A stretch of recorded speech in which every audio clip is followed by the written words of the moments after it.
importante reconocer que se puede ver desde dos perspectivas o dos enfoques esa contabilidad. Y veíamos lo que es el enfoque administrativo y el enfoque financiero, tal vez, ¿no? Cuando hablábamos del primero, era un tema un poco más acotado al interior de la organización, que veíamos reunía una serie de características, mientras que el segundo estaba dirigido o estaba pensado para usuarios o destinatarios que estén fuera de la organización, donde lo que se prima, por ejemplo, lo que prima ahí son los estados financieros, ¿no? Que ya están totalmente cerrados y como organización, no de un punto de vista interno, sino como organización. Dicho esto, nosotros ya estaríamos en condiciones ahora de entender a la empresa como un componente dentro de un modelo económico, ¿no? Entonces ya estamos hablando y estamos pensando de que la empresa no solamente la estoy viendo al interno, sino estoy entendiendo a la empresa como un jugador más dentro de un grupo de jugadores que se están moviendo en un modelo económico, un entorno económico. Esta visión, desde un punto de vista de economía, por ejemplo, suele ser muy necesaria para cuando tenemos un perfil nosotros, por ejemplo, tipo gerente general, ¿no? Donde tiene que entender no solo su organización, sino además de ver cómo la moviliza dentro de un modelo económico. Tal vez no tanto en una gerencia intermedia, que solamente está pensando en su día a día y solamente se circunscribe su trabajo y su responsabilidad a decisiones que pueda tomar al interior, sino también evaluando y considerando aspectos que puedan estar asociados hacia afuera, en este caso, en un tema económico. Y para eso, lo primero que hacemos es entender lo que es un mercado. Entonces ahí lo que tenemos que hacer es empezar a reconocer una serie de conceptos específicamente asociados al negocio o al rubro en el que nos desenvolvamos, ¿no? Ustedes tienen en la presentación y ahí en la pantalla, les estoy proyectando una una definición, ¿no? Una definición que está asociada, digamos, a lo que viene a ser el típico concepto de mercado, ¿no?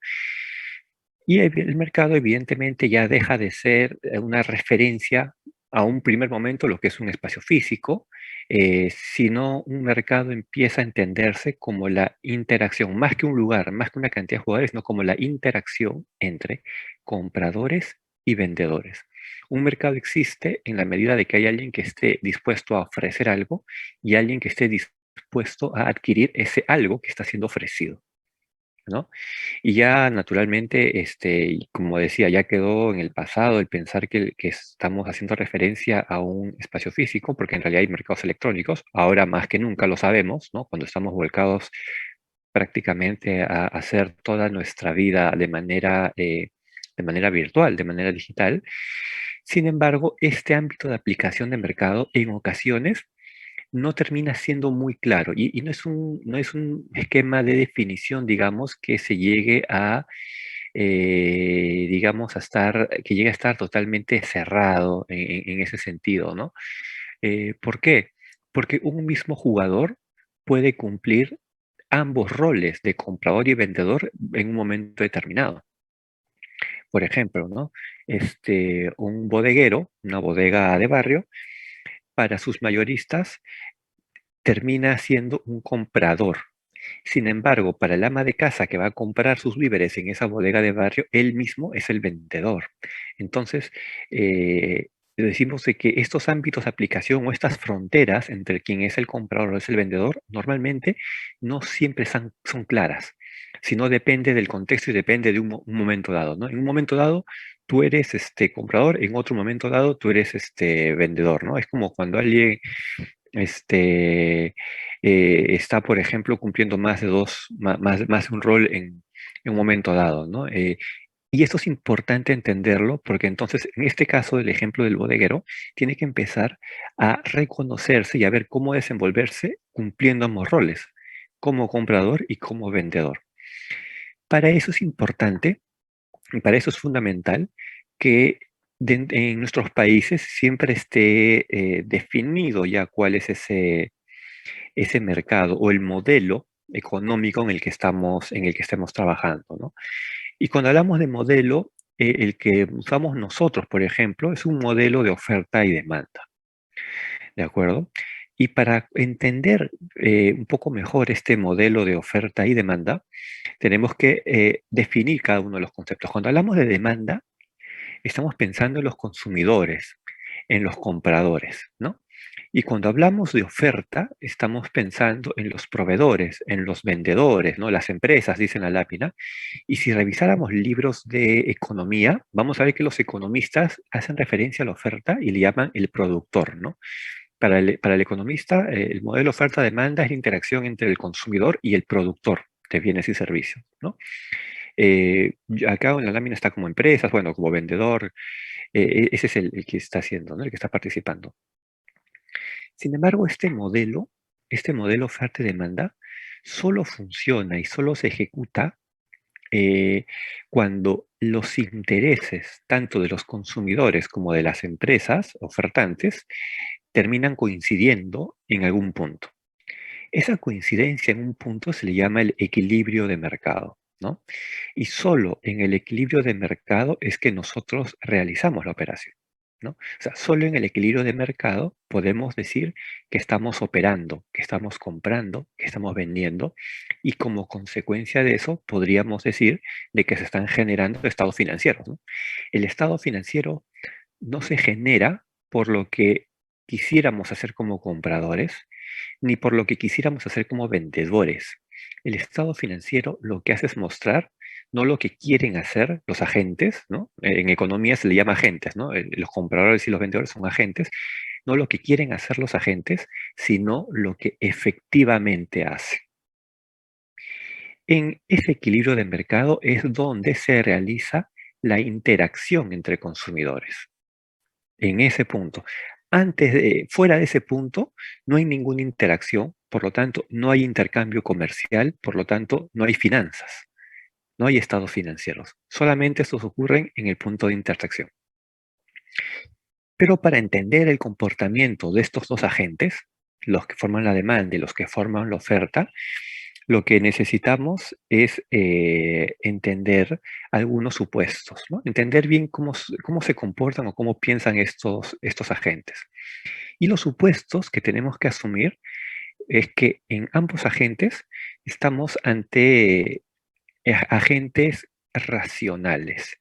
¿Qué quiere decir que estemos ante agentes racionales? Que estamos ante agentes pensantes, ¿de acuerdo? Claro, a veces pareciera que algunos piensan más que otros, pero de todas maneras estamos ante agentes pensantes. Y además no solo que son pensantes, sino es que además son no altruistas. ¿Qué quiere decir que estos agentes no sean no altruistas? Quiere decir que ellos buscan su beneficio propio. Si tú eres el consumidor, tú siempre buscas comprar barato. Si tú eres el vendedor, tú siempre buscas vender caro. Y eso es natural. Cada uno busca maximizar su beneficio. El beneficio del consumidor se consigue tratando de comprando lo más barato posible, por eso es que te regatean los precios, por eso es que te buscan reducción de precios. Y el beneficio del vendedor es el de vender lo más caro posible para tener un mayor margen. Entonces, esto es importante que lo reconozcamos siempre, porque así es como podemos entender por qué es que toman determinadas actitudes o determinadas consideraciones estos dos agentes, ¿no? No olvidemos siempre, en un modelo de oferta y demanda como el que tenemos nosotros, ¿no? Que es un modelo económico, digamos, ¿no? Como el que desarrollamos en Perú y en muchos países de Sudamérica, no en todos, pero en muchos países de Sudamérica, eh, estamos ante agentes que son racionales porque piensan sus decisiones y no altruistas porque siempre buscan beneficiarse a sí mismos. En este modelo oferta y demanda no hay, digamos, no habría la concepción de quién es buena gente. Acá no hay buena gente. ¿No? En economía no hay buena gente. Acá todos buscan su beneficio propio. Y es en ese juego de búsqueda de beneficio propio es que se llegan a definir estos equilibrios de mercado. Nosotros decíamos, eh, un vendedor busca siempre vender caro, ¿de acuerdo? Pero el vendedor, que es no altruista, por eso quiere vender caro, como es racional, sabe que si pone su precio demasiado alto, nadie lo va a comprar, nadie le va a comprar. Entonces, por más que lo ponga muy alto, está fuera del equilibrio de mercado y si nadie lo compra, no vende. Y si no vende, no sobrevive. Igual el consumidor siempre quiere comprar lo más barato posible, pero sabe que si él oferta muy poco dinero, digamos, por un bien, nadie se lo va a vender. Nadie va a tener un incentivo para la venta. Y si nadie se lo va a vender, el consumidor se va a quedar sin ese bien o sin ese servicio, y eso tampoco le sirve a él. Entonces, es como que, por ejemplo, un vendedor decide poner un precio muy alto y el comprador está dispuesto a pagar un precio muy bajo. Aquí ellos no se entienden, y no hay equilibrio de mercado, los dos pierden. Cuando tienen posiciones muy cerradas y tan diferentes, los dos pierden. La ventaja de este modelo, digamos, es que permite que ninguno de los dos pierda, porque esta interacción en equilibrio de mercado hace que los dos empiecen a negociar, a regatear hasta que llegan a un mismo nivel. Cuando ellos llegan al mismo nivel, están en el equilibrio de mercado. Y en ese momento entonces producen el bien. Al vendedor, al productor, le conviene vender. No le conviene ser muy caro porque nadie le compra y sus bienes se van a quedar y él necesita vender. Y el comprador necesita el bien también, así que tampoco puede quedarse con un precio muy por debajo, ¿no? Ese es el equilibrio de mercado, digamos, en un modelo de economía abierta, ¿no? De libre mercado, como el que tenemos nosotros, donde los agentes tienen libertad para poder negociar esos precios, ¿no? Hay determinadas condiciones o determinados aspectos donde a veces esta libertad no se deja, ¿no? O sea, hay otros modelos económicos donde no existe esta libertad de negociación, ¿no? Eh, o en ocasiones, que es lo que se trata de evitar siempre, puede haber un predominio de uno de estos dos agentes, ya sea tanto del consumidor o del vendedor, que ejecute un mayor poder de mercado que obligue al otro a aceptar determinadas condiciones, pero dependiendo el bien, ¿no? Por ejemplo, a nivel de los países, normalmente aspectos como servicios públicos o como recursos naturales necesitan estar regulados, pero una regulación no quiere decir que se esté alterando un equilibrio de mercado ni que se esté afectando un modelo de oferta y demanda, ¿no? Porque una regulación es solamente para tratar de mantener dentro de un rango razonable, dentro de un ámbito razonable, una interacción entre compradores y vendedores cuando alguno de ellos puede tener un mayor predominio, un mayor poder de mercado y evitar de que ese mayor poder de mercado se convierta en un abuso de poder en el mercado, ¿no? Este, por ejemplo, ¿no? Cuando ahí se tiene un recurso natural o un servicio público, donde no puedan haber muchas empresas ofertantes, entonces es necesario que se regule para que haya un margen para cuidar de que estas pocas empresas ofertantes tampoco puedan, por ejemplo, confabularse para poder definir un precio y obligar a los consumidores a que accedan a un precio demasiado caro, ¿no? Demasiado caro. Evidentemente, los reguladores no buscan limitar la generación de utilidad de un vendedor, ¿no? Porque eso sería como dispararse al pie, ¿no? O sea, eso sería contraproducente. Un regulador no tiene que desincentivar a estos agentes que ofrecen el bien o el servicio, porque si, si hace que ellos estén desmotivados o no los permite operar, la población necesariamente va a tener que llegar o acceder a ese tipo de bienes. Entonces, en ese caso, es el Estado el que tendría que suplirlo. Y normalmente el Estado no es que sea el experto suplidor de una serie de recursos, porque su rol debería ser más bien el de un regulador, más de que un jugador directamente ahí en el mercado, ¿no? Porque, bueno, y eso lo vamos a ver un poco más adelante, porque eso puede llevar más bien a determinadas alteraciones dentro del mismo modelo económico. No olviden que estamos hablando de un modelo económico de economía de libre mercado, ¿no? En otros modelos económicos, tal vez la participación del Estado pudiera ser un poco más protagónica, ¿no? Pero sí ya correspondería a otro modelo, ¿no? En el caso de Perú y en la mayoría de nuestros países latinoamericanos, estamos hablando de un modelo de economía abierta, de libre mercado. Por lo tanto, el rol del Estado es más que todo el rol de regulador, un rol de facilitador, ¿no? Pero este modelo de oferta-demanda Yo decía, plantea también lo que es, por ejemplo, la demanda, ¿no? Tenemos que entender qué es la demanda. Recuerden que la demanda está formada por los consumidores. Entonces, la demanda tiene un comportamiento tal como que ustedes pueden ver en la gráfica, ¿no? Esa recta color negro es el típico comportamiento de la demanda. Ahora, cuando hablamos de oferta y demanda, o la ley de oferta-demanda, como también lo van a encontrar en algunos libros de economía, vamos a asumir lo mismo que asumimos en la clase pasada y comentábamos o hace dos clases respecto a el supuesto de linealidad que veíamos de los costos. Ese mismo supuesto de linealidad también lo vamos a asumir en el modelo económico, ¿de acuerdo? Por eso es que lo que ven en la pantalla, esa línea negra, vamos a asumir que es la curva de la demanda, ¿no? Pero matemáticamente esa curva de demanda no tiene siempre necesariamente que ser una recta, pudiera ser en realidad cualquier curva. Por un tema de practicidad vamos a asumir linealidad y vamos a asumir que tiene un comportamiento lineal, ¿no? Porque para lo que nosotros necesitamos, que no estamos haciendo teoría económica, sino queremos entender un modelo y más o menos predecir cuál puede ser el comportamiento de los mercados, sí es suficiente con ese supuesto, ¿no? Y acá hay un tema importante. Cuando nosotros hablamos, escuchamos decir a veces en algunos aspectos de economía, hay a veces personas que dicen que el precio o que cambios en el precio cambian la demanda. Y ahí en realidad a- hay una imprecisión técnica, ¿de acuerdo? ¿Por qué?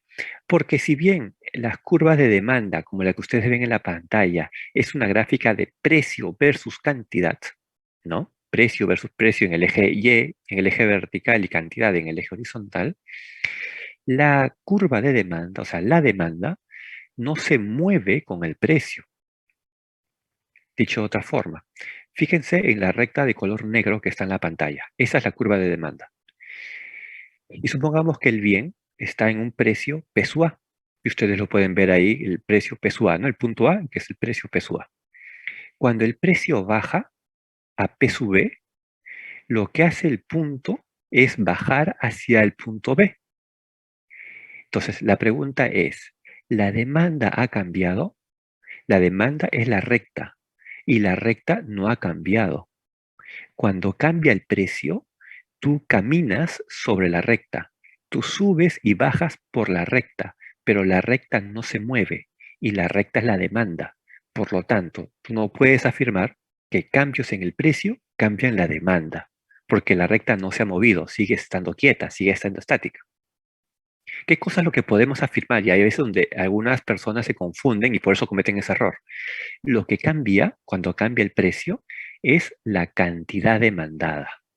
Si ustedes ven en la pantalla, por ejemplo, este P sub A, al precio P sub A, la cantidad demandada es esta recta conformada por líneas intermitentes. Esta recta que ustedes ven que yo estoy marcando con el cursor en la pantalla, esa es la cantidad demandada al precio P sub A. Cuando el precio baja P sub B, la cantidad demandada aumenta, si se dan cuenta. Miren, la recta ha crecido.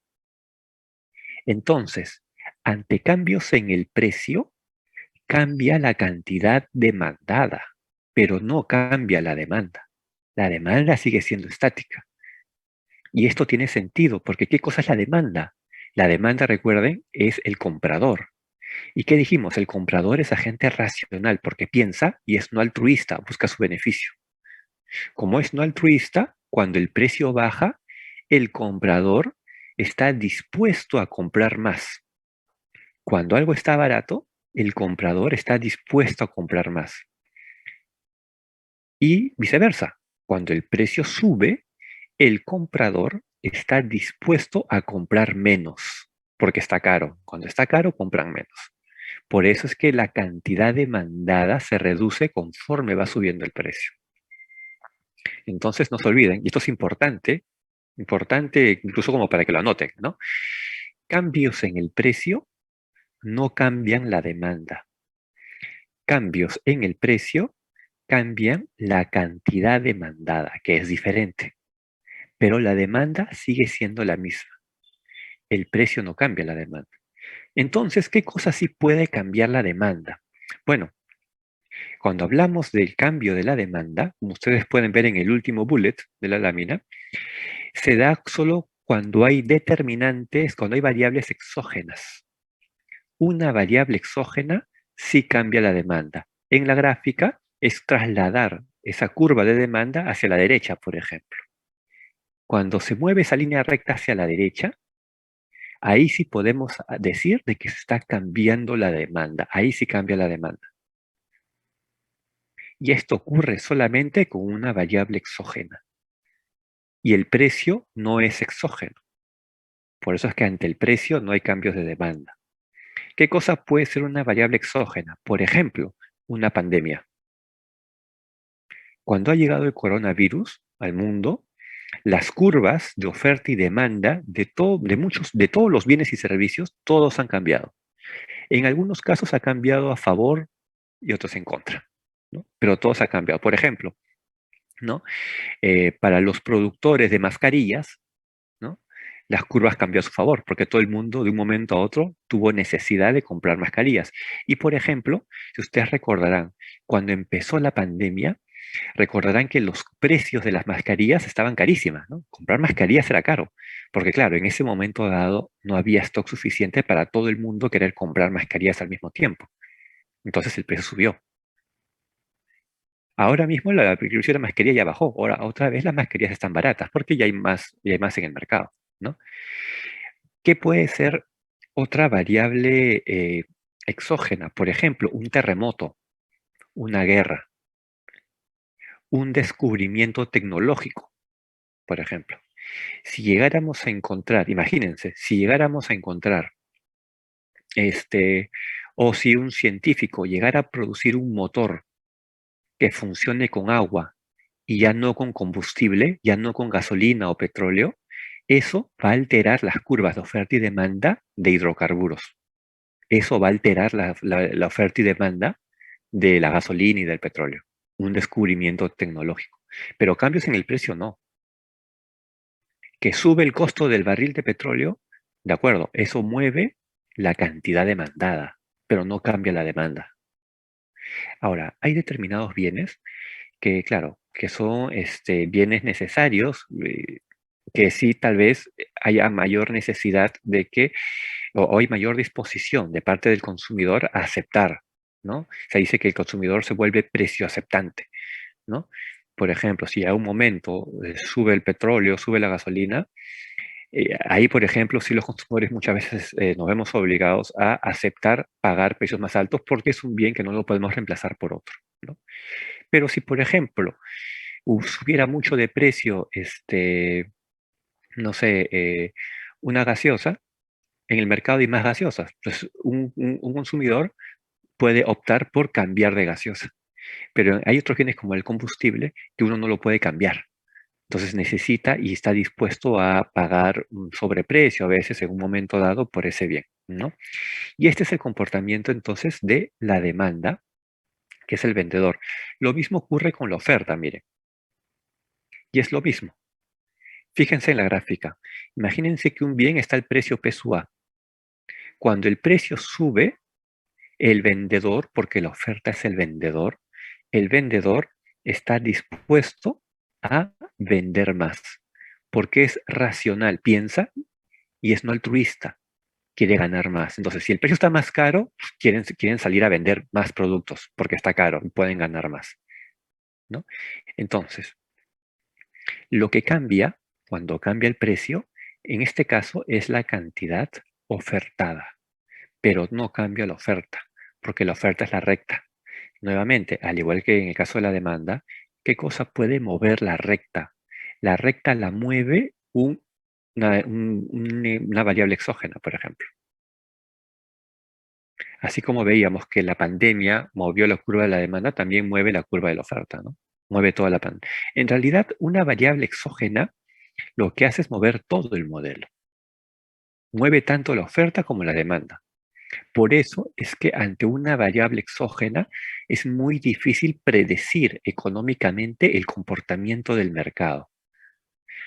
Por lo menos predecir con cierta exactitud, ¿no? O sea, uno puede tener determinada idea en algunas cosas de manera un poco más intuitiva, pero de manera técnica no es posible todavía afirmar nada porque una variable exógena lo que hace es mover las curvas oferta y demanda. Cuando nosotros estamos ante el cambio del precio, como las curvas oferta y demanda no se mueven, es más fácil predecir. Pero cuando tenemos un evento externo, una pandemia, una guerra, en un país, por ejemplo, un golpe de Estado, ¿no? Cuando ocurren ese tipo de cosas, las curvas empiezan a moverse al mismo tiempo. Entonces ya no es tan fácil predecir ese comportamiento, ¿no? Ahora, un aspecto que se suele usar mucho en economía es el hacer, además del supuesto de linealidad, asumir otro supuesto, solamente por un tema de análisis, que las empresas hacen mucho eso, ¿no? Que es un supuesto que en economía se llama ceteris paribus, ¿no? Ese supuesto de economía, ceteris paribus, lo que nos dice es que solamente cambia una variable a la vez en el modelo económico. Esto solamente para efectos de estudio o de análisis o de toma de decisiones puntuales, ¿ya? ¿Y por qué digo que solamente se usa para eso? Porque en realidad depende del bien, depende de esa variable, pueden impactarse otras más, ¿no? Por ejemplo, si sube la gasolina, sube todo. Entonces, normalmente en el caso del bien gasolina, el ceteris paribus no es que suele ser muy utilizado, ¿no? Porque cuando sube la gasolina, sube el pan en la panadería. Y uno dice, ¿y qué tiene que ver que suba el pan cuando lo que está haciendo la gasolina, por qué sube mi pan? Porque cuando sube la gasolina, sube el precio del pollo, ¿no? Y en realidad es porque por el tipo de bien, ¿no? Si tal vez fuera otro bien no tan necesario, muchos otros productos se mantienen en su misma condición sin ninguna variación, ¿no? A efectos de análisis, se suele utilizar ese esquema de ceteris paribus, ¿no? Y este modelo de oferta y demanda es lo que hay un economista muy famoso que tiene su libro, ¿no?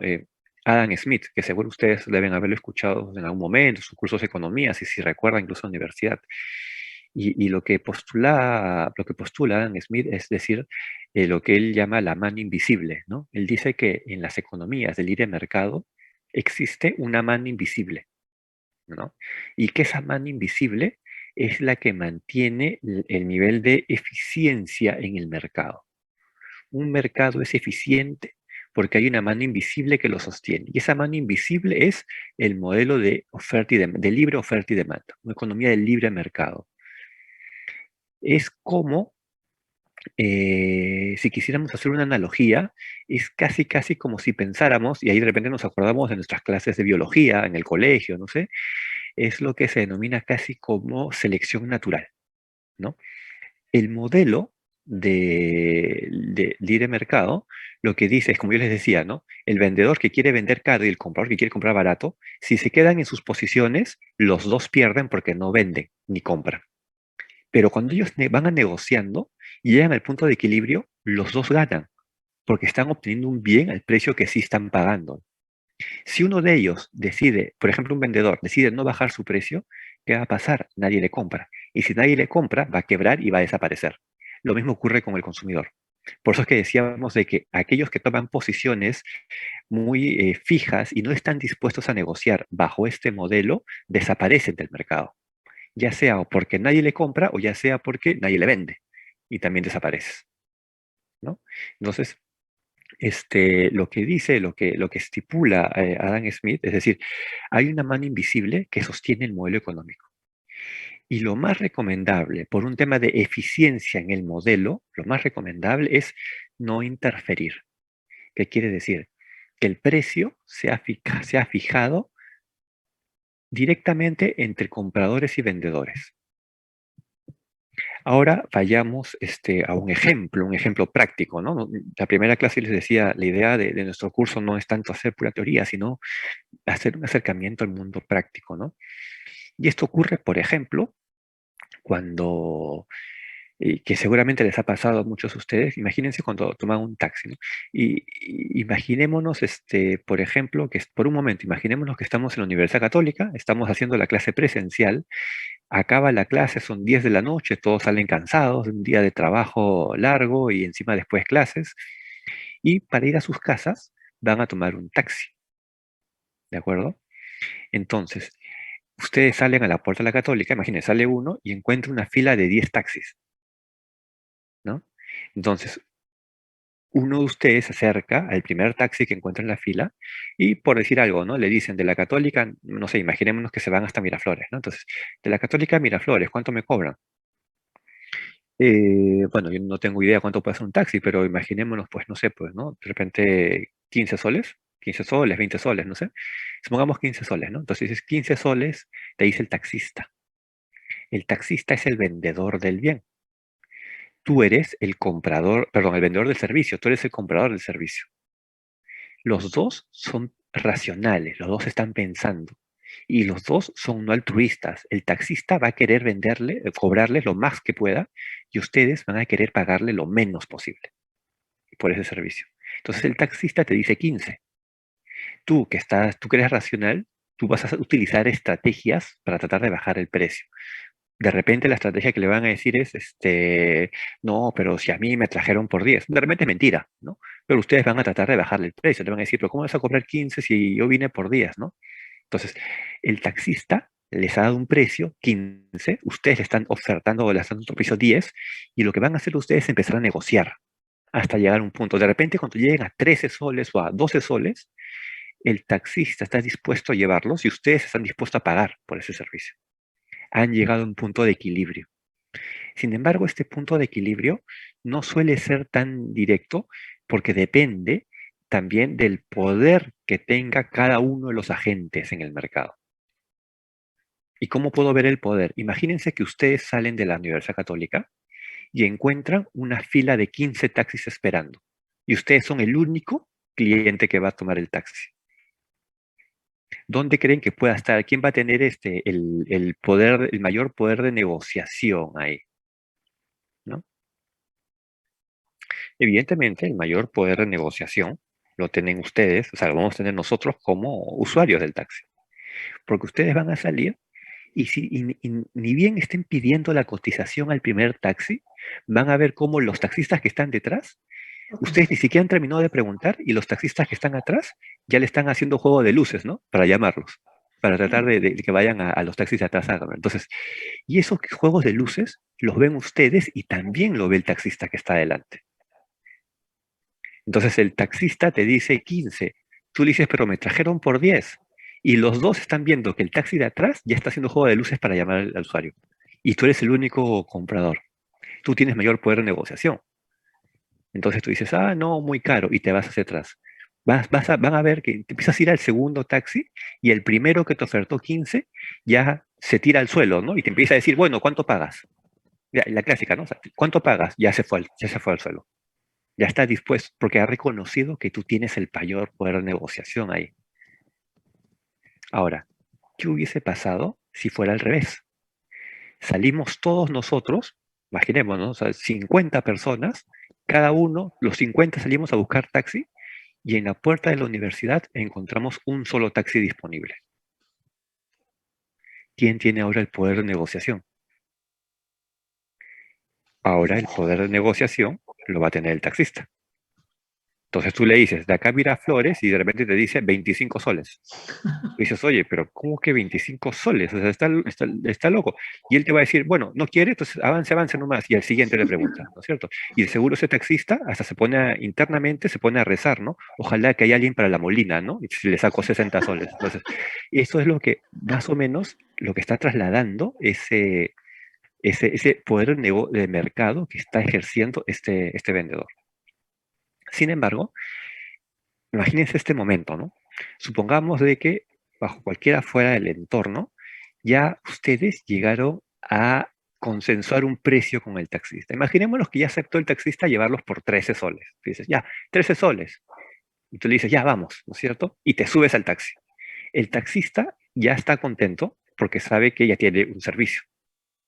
Ustedes están contentos porque ya saben que van a poder llegar a su casa. Es más, ya se subieron al taxi, ¿no es cierto? Entonces, los dos han ganado. Y cuando el taxista ya está arrancando, aparece un tercero. Se para delante del taxi y lo detiene. Un momento, yo soy el Estado y necesito cobrarte el IGB por el servicio.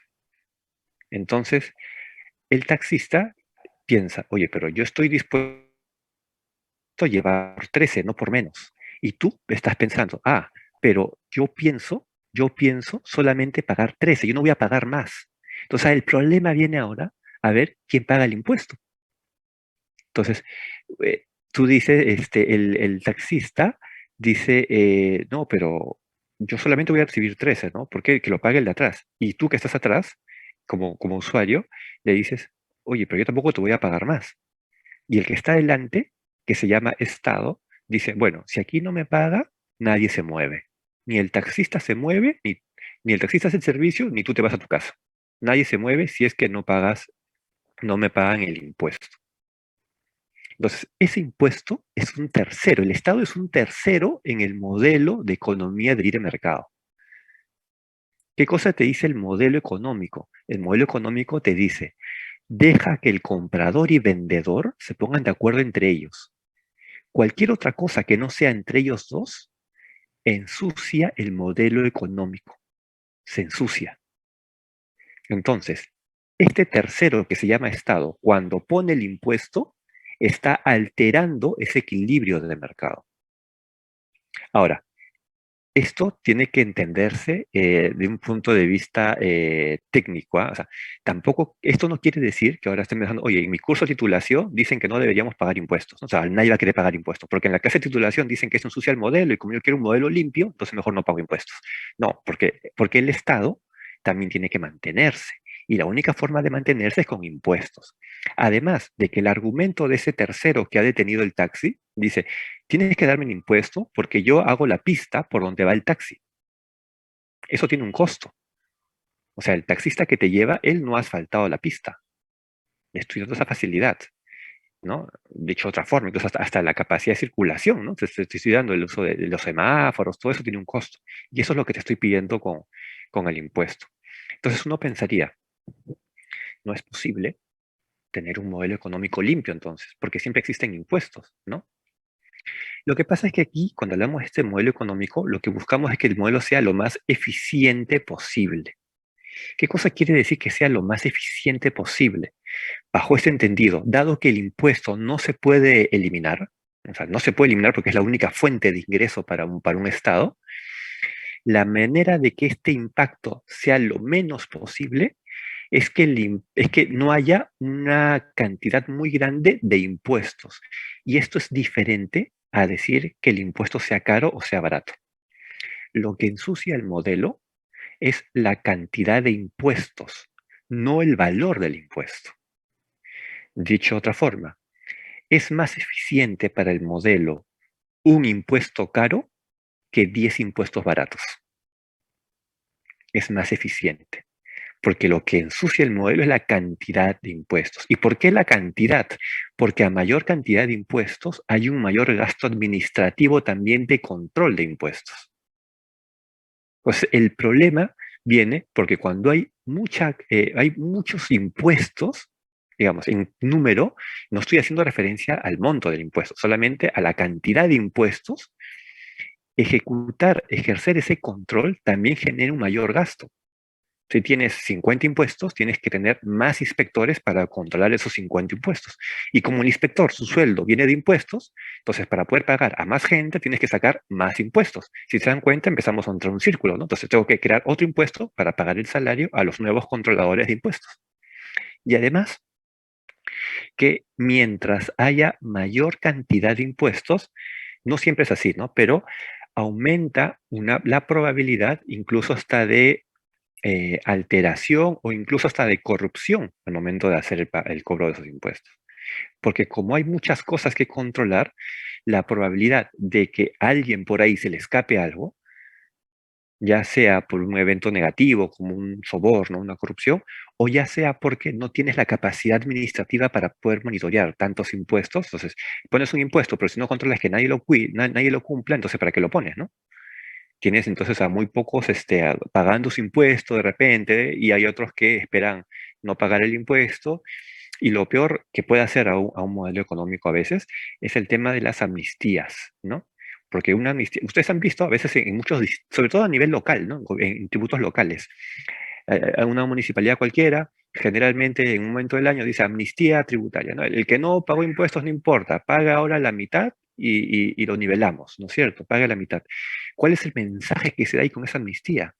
El problema de ese manejo, digamos, económico de este tercero, ¿no? Del impuesto que maneja ese tercero cuando implementa muchas amnistías. Yo no digo que no haya que de en un momento se use una amnistía, por ejemplo, situaciones excepcionales, ¿no? Pero cuando ya se vuelve una práctica recurrente, ¿cuál es el mensaje que le das al contribuyente? Le dices, oye, ¿sabes qué? Mejor no pagues tus impuestos. Mejor no pagues tus impuestos porque lo que va a pasar dentro de unos meses es que siempre dan amnistía. Entonces, mejor espera la amnistía y pagas la mitad. Entonces, ¿qué es lo que pasa? Termina siendo un incentivo perverso. Nadie paga impuestos esperando la amnistía. Entonces, eso también te hace daño, ¿no? No deberías esperar que esa sea tu alternativa, tu solución, ¿no? Entonces, digamos, el mensaje tal vez es que el modelo o que la solución no debería ser solamente el eliminar y bajar el monto de los impuestos, sino tal vez en tener un número más acotado de impuestos. Hay países, no en Latinoamérica, por ejemplo, hay algunos países, sobre todo los países escandinavos, por ejemplo, en Europa, si uno revisa, ellos no tienen muchos impuestos, pero si uno compara las tasas, ellos cobran impuestos más que nosotros. Yo, por ejemplo, una vez conversaba con un primo mío hace unos años, que él vive allá en uno de esos países, y él me preguntaba, ¿no? Él no vive acá en Perú, ¿no? Evidentemente, entonces él me decía, oye, ¿y ustedes más o menos cuánto pagan allá por impuestos normalmente, ¿no? Me decía, mi impuesto a la renta, ¿cuánto pagas? Yo le dije, bueno, acá el impuesto a la renta es 30%, ¿no? 30%, y además, yo un poco bromeando le decía, y me siento asaltado, ¿no? O sea, sobre todo este mes, ¿no? Este mes de marzo siempre es un mes triste, ¿no? Porque es el que toca pago de impuestos. Entonces, decía 30% y me siento asaltado. ¿Y qué cosa me sorprendió? Que cuando él escuchó 30% me dijo, ah, es barato. Y eso que dije, no, y encima es escalonado, o sea, esa es la tasa más alta. Hay otros que pagan menos de 30%. Y me dice, Menos de 30%". Y él me decía, no, mira, acá el impuesto a la renta tranquilamente es del orden del 40-45% del ingreso de impuesto, en monto. En cantidad de impuestos son pocos. Ellos tienen pocos impuestos caros, ¿no? Entonces, pero en promedio 40-45%, claro. Entonces uno diría, pero y no está triste, ¿no? Y no se siente asaltado como yo, por ejemplo. Entonces, ¿y qué cosa que tiene que ver? Y eso tiene que ver mucho en economía, ¿no? Los economistas, cuando hablamos de modelos económicos, ellos hablan también de lo que se conoce como el bienestar. O sea, sabes que los economistas manejan muchas definiciones, ¿no? Entonces dicen, es lo que se llama el bienestar de la población, que ese bienestar es prácticamente casi como que la sensación que tiene la población bajo el resultado de un modelo económico, ¿no? ¿Qué tan bienestar? Y en bienestar ellos están muy bien, ¿no? Entonces, por ejemplo, mi primo, ¿no? Que vive en esos países, él es médico, él es médico. Y él vive allá desde que tenía 8 o 10 años. O sea, fue muy pequeño acá de Perú y ahorita ya es mayor que yo incluso, ¿no? Entonces, y él es médico y él estudió su carrera en una universidad pública allá. Entonces, uno donde empieza a entender esas diferencias de bienestar. Lo que él me comentaba, ¿no? Me decía, por ejemplo, las mejores universidades aquí en este país son las públicas. Solamente aquellos alumnos que terminan el colegio, terminan la secundaria y no tienen buenas calificaciones y por lo tanto no pueden acceder a una universidad pública, que es gratis, no les queda otra que irse a una privada, donde además de no ser tan buena como la pública, encima les cobra, ¿no? Por estudiar. Entonces, eso ocurre al contrario en Latinoamérica. A veces nosotros, para tener una educación de repente de calidad, tenemos, y a veces, y seguramente nosotros, o sea, nuestros padres, hemos visto, hacen esfuerzos por enviarnos a escuelas o universidades privadas, bajo la esperanza de que la educación ahí va a ser mejor que tal vez en un instituto público, ¿no? Entonces, ¿por qué es que ellos pueden ofrecer esos niveles de calidad ahí? ¿De dónde salen esos fondos? Salen precisamente de los impuestos caros que ellos están pagando. por eso es que allá no sienten ese sentimiento, ese aspecto de bienestar, es mayor porque ellos sienten dónde están sus impuestos. El problema viene cuando en sociedades latinoamericanas nosotros no tenemos esa sensación de bienestar, ¿no? Porque uno dice, yo pago impuestos, pero igual sigo viendo que la pista sigue con hueco, que las partes, los institutos públicos de repente, o el sector público no está bien pagado. Entonces, tienes que atenderte por un tema de salud. Y a veces procuras ir a una clínica privada si la puedes pagar, si no te queda ir a un hospital, pero en el hospital de repente tienes el problema de que tienes que esperar un turno, tienes que esperar mucho tiempo para poder atenderte.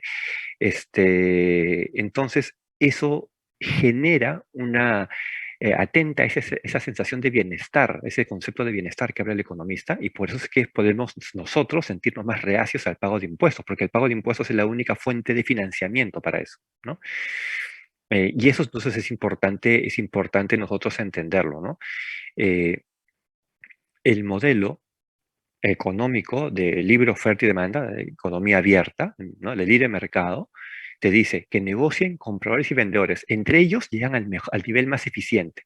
Pero como hay un tercero que tiene que participar de todas maneras, que es el Estado, tiene que hacer una participación muy inteligente, ¿no? Y esa participación muy inteligente es saber que mi sola existencia ahí como impuestos ensucia un poco el modelo. Si voy a ensuciar el modelo, procuro no ensuciarlo mucho, ¿no? Y ese no ensuciarlo mucho es tratar de poner menor cantidad de impuestos, y si quiero aumentar recaudación, por último, es más eficiente, sube el impuesto, pero no inventes más impuestos, ¿no? Si el problema tal vez sea un tema de recaudación. Pero eso es lo que se tiene que, digamos, que revisar o que plantear, ¿no? Y cuando hablamos de la interacción de equilibrio de mercado, llegamos a gráficas como las que estamos viendo en la pantalla, ¿no? Recuerden, la curva de demanda la curva de demanda es esta que crece hacia la parte superior izquierda, ¿no? La curva de demanda. La curva de demanda es el comportamiento del comprador. ¿Qué quiere decir? La curva de demanda te dice lo que el comprador quiere hacer. La curva de oferta, que es la que crece hacia el extremo superior derecho, te dice lo que el vendedor quiere hacer. Desde un punto de vista económico, tengo que entender cómo es que se comporta cada uno de ellos, ¿no? ¿Cómo van a comportarse cuando cambie este precio? Cuando el precio asterisco, P asterisco sube a P1, uno de ellos está dispuesto, que es el comprador, cuando el precio es caro, a comprar poquito, mientras que el vendedor está dispuesto a ofrecer mucho. ¿De acuerdo? Eso es lo que ellos quieren hacer. Yo como empresa, ya sea empresa que compra o empresa que vende, a mí, para mis estados financieros, no me interesa necesariamente qué cosa es lo que ellos quieren hacer. A mí lo que me interesa es lo que efectivamente hacen. Y lo que efectivamente hacen está en el punto de equilibrio. Todo lo demás es lo que es voluntad, ¿no? O sea, lo que ellos quieren. Pero yo el balance general no lo hago sobre lo que quieren, sino lo que efectivamente se hace. Y lo que efectivamente se hace es este punto de equilibrio. ¿De acuerdo? Ahora, en determinados momentos, y es un tema muy coyuntural, a veces hay economías o hay modelos económicos o hay decisiones, más que modelos, hay decisiones que se toman en términos económicos donde se definen, un tercero, que en este caso es el Estado, define un precio determinado, ¿de acuerdo? Y generalmente esto lo hacen para tratar de ayudar a uno de estos dos agentes, ya sea el comprador o ya sea el vendedor. Es como una ayuda, una mano que le queda al Estado. Entonces, yo para poder ayudarte voy a definir un precio, ¿no? Pero eso trae consigo una serie de problemas en el largo plazo, ¿no? Por eso es que cuando se toman estas medidas, tienen que ser medidas cortas. A ver, lo ideal sería que no se tomen, ¿no? Porque lo ideal sería que nadie defina el precio, ¿no? Que sea la economía, el libre mercado, la que genere ese punto de equilibrio. Pero si tú vas a tener que intervenir por algo, intervienes, pero procuras que sea en un periodo corto de tiempo, ¿no? Entonces, eso se llama cuando, por ejemplo, el Estado define un P sub cero, un precio por debajo del punto de equilibrio, que algunos economistas le llaman el precio piso, ¿no? O cuando el Estado define un precio P sub 1 por encima del punto de equilibrio, que se le llaman a veces el precio techo, ¿no? En el punto de equilibrio es donde llegan a ponerse de acuerdo comprador y vendedor, ¿no? Pero si por alguna razón tú quieres ayudar al comprador, Lo que hace el Estado define un precio P sub cero, ¿no? Porque dice, claro, si lo que estamos haciendo, si es a ver, el mercado de panes, ¿de acuerdo? Entonces tenemos acá los panaderos, que son la oferta, y los consumidores, que somos nosotros, que compramos pan para nuestro desayuno, ¿no? Entonces, imaginémonos que el P sub cero, que es el punto de equilibrio, en algún momento, por alguna razón, la gente se queja, no, que el pan está muy caro. Y si yo, de un punto de vista de gobierno, decido, digamos, bajo la visión de que quiero ayudar a la gente a que coma más pan, ¿no? Entonces yo decido bajar el precio del pan, determinar, que eso lo puede hacer un país, ¿no? Fijar un precio por debajo. Entonces, supongamos, ¿no? El pan puede estar 20 céntimos, ¿no? Pero entonces el Estado dice, no, pero ¿sabes qué? Yo veo a mi población que está un poquito flaca. Entonces, para que pueda engordar un poco más y pueda comer más pan, voy a definir, yo como Estado defino que a partir de mañana el precio del pan es 10 céntimos. Le estoy bajando a peso cero. ¿Qué es lo que va a pasar con nosotros, que somos los compradores? Recuerden, cuando el precio baja, nosotros queremos comprar más, porque somos racionales y no altruistas. Entonces, cuando el precio baja a P sub cero, la gente quiere comprar todo este pan que está acá, mire, toda esta recta que está aquí, ¿no? Pero cuando el precio baja, el panadero no está muy conforme, porque dice, oye, pero yo no voy a vender por debajo del punto de equilibrio, o sea, de repente hasta ni siquiera me sale rentable, no estoy ganando dinero, ni siquiera estoy marginando, de verdad hasta estoy en pérdida. Ah, bueno, pero como no puedo vender el plan más caro porque hay un decreto que ha dado el Estado y por lo tanto no me es imposible cobrar más, a ese precio P sub cero yo decido solamente ofertar este pedazo de carne, esta pequeña recta que está aquí punteada. Entonces, ¿qué es lo que pasa? Se crea un exceso de demanda. La gente quiere comprar 10 panes a un precio barato, pero el panadero a precio barato solamente te vende 3 panes. Entonces la gente se queda con ganas de 7 panes. Y ahí es exceso de demanda. ¿Qué es lo que pasa cuando ocurre este exceso de demanda? Empiezan a aparecer mercados negros. Ese es el problema. Porque entonces, como hay más gente que quiere comprar pan, ¿qué es lo que va a pasar con estas personas? Las que están aquí, en la línea punteada, van a llegar a comprar el pan a 10 céntimos. Pero hay otras personas que no van a alcanzar a ese pan. ¿Por qué? Porque ya se acabaron a ese precio. Entonces, ¿qué es lo que va a pasar? Estas personas van a insistir con el panadero y le van a decir, oye, pero tienes que venderme más pan, yo necesito comprar más pan. El panadero lo que va a decirle es, no, ¿sabes qué? Ya no tengo más pan, ¿no? O incluso puede empezar a acaparar el bien, ¿no? Entonces ya no voy a vender más pan. Pero como hay mucha necesidad y mucha demanda, y dependiendo también el bien, ¿no? En este ejemplo es el pan, ¿no? Es un bien de todas maneras necesario.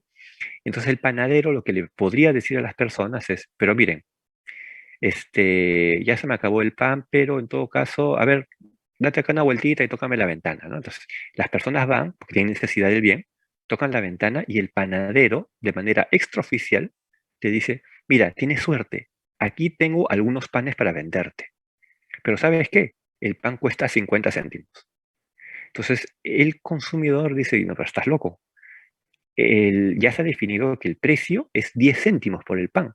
Pero como el vendedor no va a, el panadero no te va a vender pan a pérdida, te dice, ah, bueno, si quieres, ¿ah? Si no, olvídate, me equivoqué, no tengo pan, más pan. Entonces, si el bien es muy necesario, la gente va a estar dispuesta a pagar esos 50 céntimos por el pan. Entonces, en conclusión, ¿qué pasó? El precio en punto de equilibrio era 20 céntimos. Y cuando se definió este precio por debajo del punto de equilibrio, bajo la idea de ayudar a la población, en realidad la ha complicado. Porque claro, bueno, excepto este pequeño grupo que sí compró el pan a 10 céntimos, la mayoría va a tener que verse obligada a comprar un pan por encima del costo del punto de equilibrio. Entonces le sale más complicado el tema, ¿no? Ahora, eso bajo el supuesto de que el Estado defina un precio por debajo del valor de mercado y solamente lo define y que ellos tengan que pagar por eso, ¿no? Generalmente cuando un país o un estado se ve obligado a tomar ese tipo de decisiones, para no alterar el mercado, lo que busca hacer es establecer algún tipo de subvención al bien. O sea, por ejemplo, esto sería muy diferente si en lugar de definir un precio P sub cero, el Estado le diga al panadero, mira, yo entiendo que el pan debe valer, debe venderse a 20 céntimos, pero como yo quiero ayudar a la gente, yo no voy a fijar un precio a 10 céntimos, no voy a bajar el precio. Lo que voy a hacer es subvencionarlo.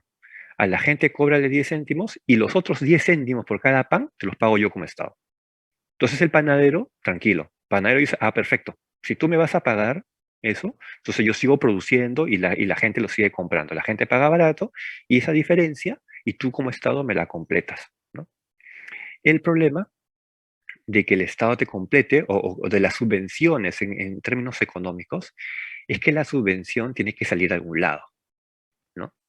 Tiene que salir de algún lado.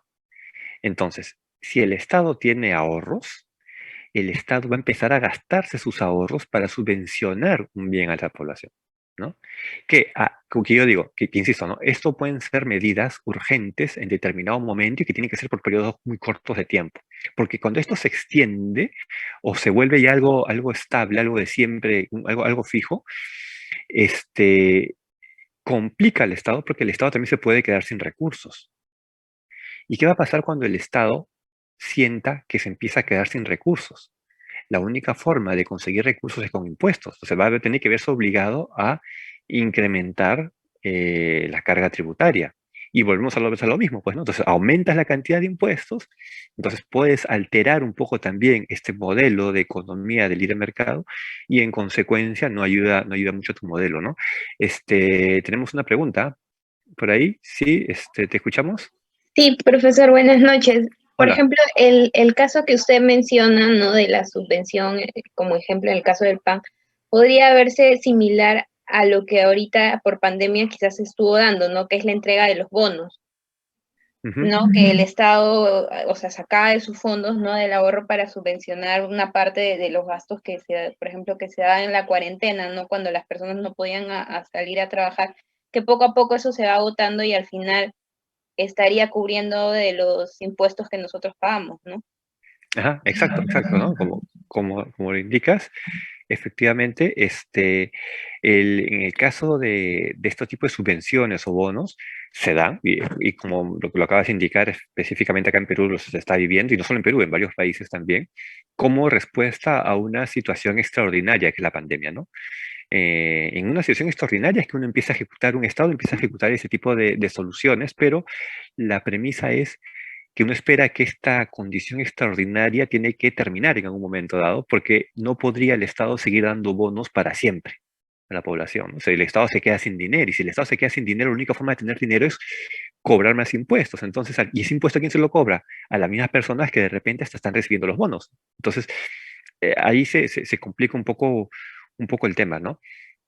Lo que se tiene que hacer y lo que hace el Estado, por ejemplo, es tratar de no determinar un precio, pero sí tratar de influenciar un poco en el comportamiento del precio, ¿no?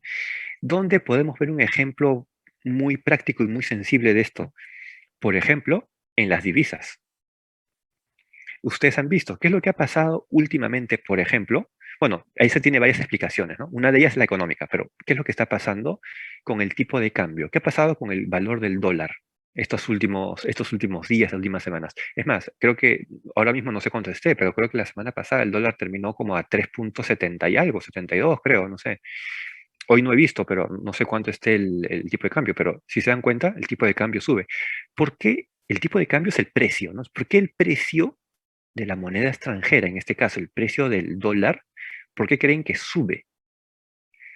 El precio de un bien sube cuando hay pocos bienes en el mercado. ¿Por qué el oro es caro? Porque no hay mucho oro en el mundo. ¿Por qué de repente la tierra es barata? La arena es barata. Porque hay mucha tierra en el mundo. Hay mucha arena en el mundo. Entonces eso no tiene por qué ser caro, ¿no? La divisa, el, digamos, el dólar, por ejemplo, que en términos económicos para países como el nuestro, los economistas lo definen como la moneda dura, ¿no? Ustedes recordarán, en economía se habla siempre que hay una moneda dura y una moneda blanda, ¿no? La moneda dura es la divisa, por ejemplo, el dólar estadounidense, el euro, la libra esterlina, tal vez en Inglaterra, y la moneda blanda viene a ser nuestras monedas locales, ¿no? El peso chileno, el sol peruano, el peso argentino, ¿no? Bueno, el peso argentino es súper, súper blando, ¿no? Ahora mismo, por el tema de recesión y todo eso. Pero esas son las monedas blandas. Entonces, ¿qué es lo que sucede? ¿No? Cuando en el mercado, por ejemplo acá en Perú, en el mercado hay pocos dólares, cuando en el mercado hay pocos dólares, ¿qué es lo que pasa? Su valor aumenta, porque es como que hubiera escasez de dólares. Ahora, esta escasez, ¿por qué puede ocurrir? Y tiene varias soluciones, ¿no? Puede ser primero porque estamos en época electoral. En todos los países, cuando hay elecciones, el dólar sube. ¿Y por qué sube el dólar?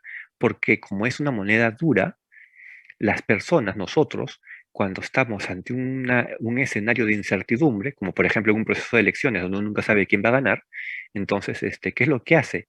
Busca un activo refugio. Ese activo refugio que antiguamente era el dólar o metales preciosos, ahora es la divisa. ¿No? Entonces, ¿qué es lo que pasa? Como tú no sabes qué va a pasar de aquí a unos meses, tú dices, oye, mejor voy a guardar dólares, por si acaso, no sé qué pase más adelante, ¿no? Entonces, ¿qué es lo que pasa? Yo me compro dólares. Después ustedes también van a la calle y compran dólares. Entonces, ¿qué va a pasar con los dólares de la calle? Quedan poquitos, porque yo me llevé un poco, porque ustedes se llevaron otro poco que se compraron. Entonces, como quedan poquitos, su precio empieza a subir y es más caro. Para un país, en términos económicos, para un país que tiene moneda blanda como nosotros, al país no le conviene que el tipo de cambio suba mucho. Bueno, tampoco que baje mucho. O sea, lo que a un país no le conviene son los cambios bruscos de valor, cambios bruscos de precio. Eso no le conviene. ¿Por qué? Porque eso, en algunos casos, afecta a tus importaciones y en otros casos afecta a tus exportaciones. Entonces, tu balanza comercial se ve alterada. Tú, cuando ves en términos económicos, macroeconómicos, quieres mantener esta situación o ese estado, digamos, este modelo de economía, no te ayuda que hayan cambios muy drásticos. Si hay que cambiar, o sea, el dólar normalmente, históricamente, va a tender a subir siempre. ¿Por qué? Porque siempre la moneda dura se aprecia respecto a la moneda blanda. O sea, eso de ahí, o sea, pensar que de aquí a unos años el dólar va a estar a 2 soles, eso es imposible, o sea, no va a estar a 2 soles. Pero por lo menos esperamos de que no suba tan rápidamente. Entonces, ¿qué es lo que pasa? Por ejemplo, y eso es lo que está haciendo ahora el Banco Central, por ejemplo, ¿no? Acá en Perú. Como el dólar está subiendo por una razón de incertidumbre electoral, en fin, por lo que fuera, ¿no? Por muchas razones, pero la conclusión y el objetivo es de que hay menos dólares en el mercado. Y como hay menos dólares en la calle, está subiendo su valor. Y a mí no me como Estado, a mí no me ayuda que suba tan rápido. Entonces, ¿por qué sube el dólar? Porque hay pocos dólares. ¿Qué hago si yo quiero influenciar el precio hacia abajo? El precio sube porque hay pocos dólares. Entonces, para que el precio pueda bajar, tienen que haber más dólares en el mercado. ¿Qué es lo que hace el Banco Central? Suelta dólares en el mercado. Entonces, como hay más oferta, el precio que estaba arriba empieza a bajar, porque ya hay más dólares en el mercado.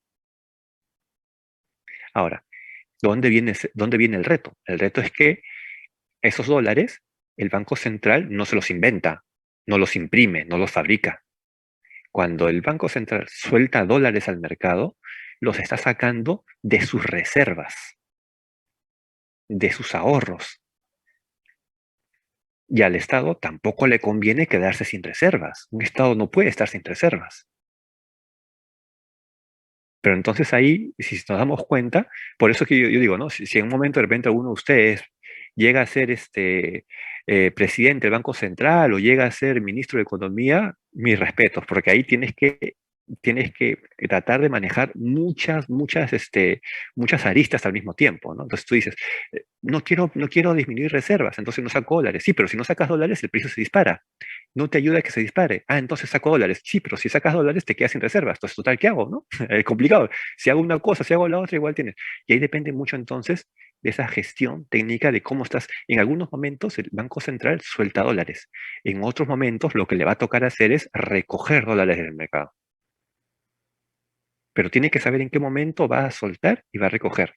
Ahora, ¿cómo es que el Estado suelta dólares? No, no es que salgan funcionarios del Banco Central y se paren en Ocoña a repartir dólares, ¿no? Ellos no hacen eso. Lo que hace el Banco Central es soltar dólares a través del sistema bancario, ¿no?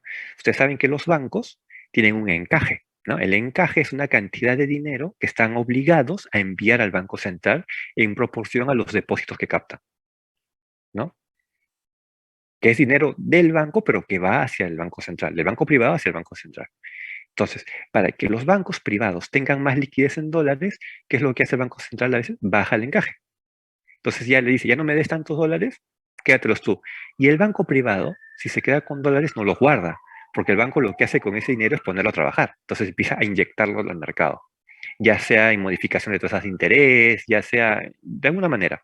Pero la vía que tiene el Banco Central de llegar a soltar esos dólares es a través del sistema bancario, ¿no? El sistema financiero en general, ¿no? No solamente bancarias, financieras también, microfinancieras, ¿no? A través del sistema financiero.